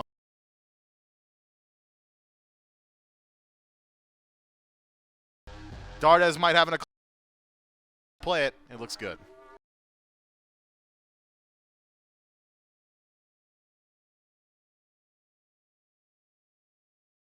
Kill under his belt to get the first deicide, then after.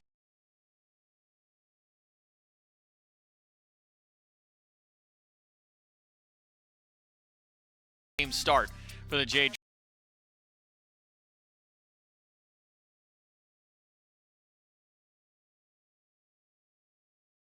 One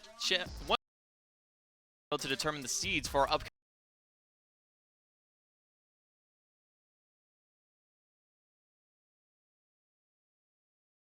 Dragons, and I told Nika to get used to Jade Dragons.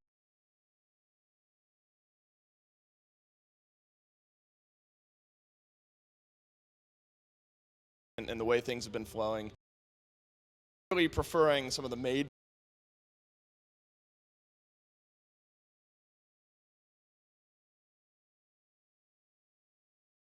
I mean, Mike's just kind of easy to play with, but everyone knows.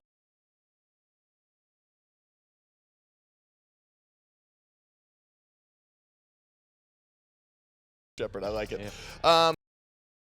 Conversation we've had around this roster since we knew that this team was going to form is how are Vote, Dardez, and Nika going to look different? You three have teamed together for a few years now. Now LASBRA joins in, Mike has joined in. Do you feel like your play style has changed at all, has unlocked in certain ways, or same old Vote, just a different look? I think I just play the same stuff. I play the same way, I don't know. Like, I'm trying to get my items online. If I get solo, I get solo, I don't really care. That's most, right, game most one, times it's irrelevant. I mean, Ishtar crutch. Look, game one, there was a solo, maybe. We can forget about it because you came back later on in that game, you know? That happens. Yeah, it happens every once in a while. What are some things you think the team did well today? What are some things you think you need to work on after a best of 5? I think sometimes, like, we wait, and I think it was game 3, we, like, clean won a fight, and it was all back for no reason, and they just got fire. They were all back for no stuff like that. Just, like, on the... in the moment decision making, you see a bit better. Grand finals in the first tournament as a squad. Does that surprise you at all? Did you figure there'd be more build-up time, or did you know that this roster had that potential? I mean, it's not like that new. Sure. It's like 3 of us are the same, so I mean. Yeah, I guess that's true. Kind of like, I mean, I was a good player, so I mean, LASBRA is way smarter than I thought as well. Smarter or smaller? Smarter. Okay, Smart. good. I thought that guy was dumb before. I was gonna say he's really big. Don't call him small. Because like, he's been friends with Fred his whole life, same area. Fred's not the brightest guy I know, so I mean, I had the same idea for LASBRA. Right. Well, look, Laz takes over things in Game 4 a little bit. It's a fun team to watch. You do the Dragons thing right here in Game 4. You kind of speed run the end of the game. Excited to watch you guys in your finals tomorrow. Best of luck. The desk will take us home.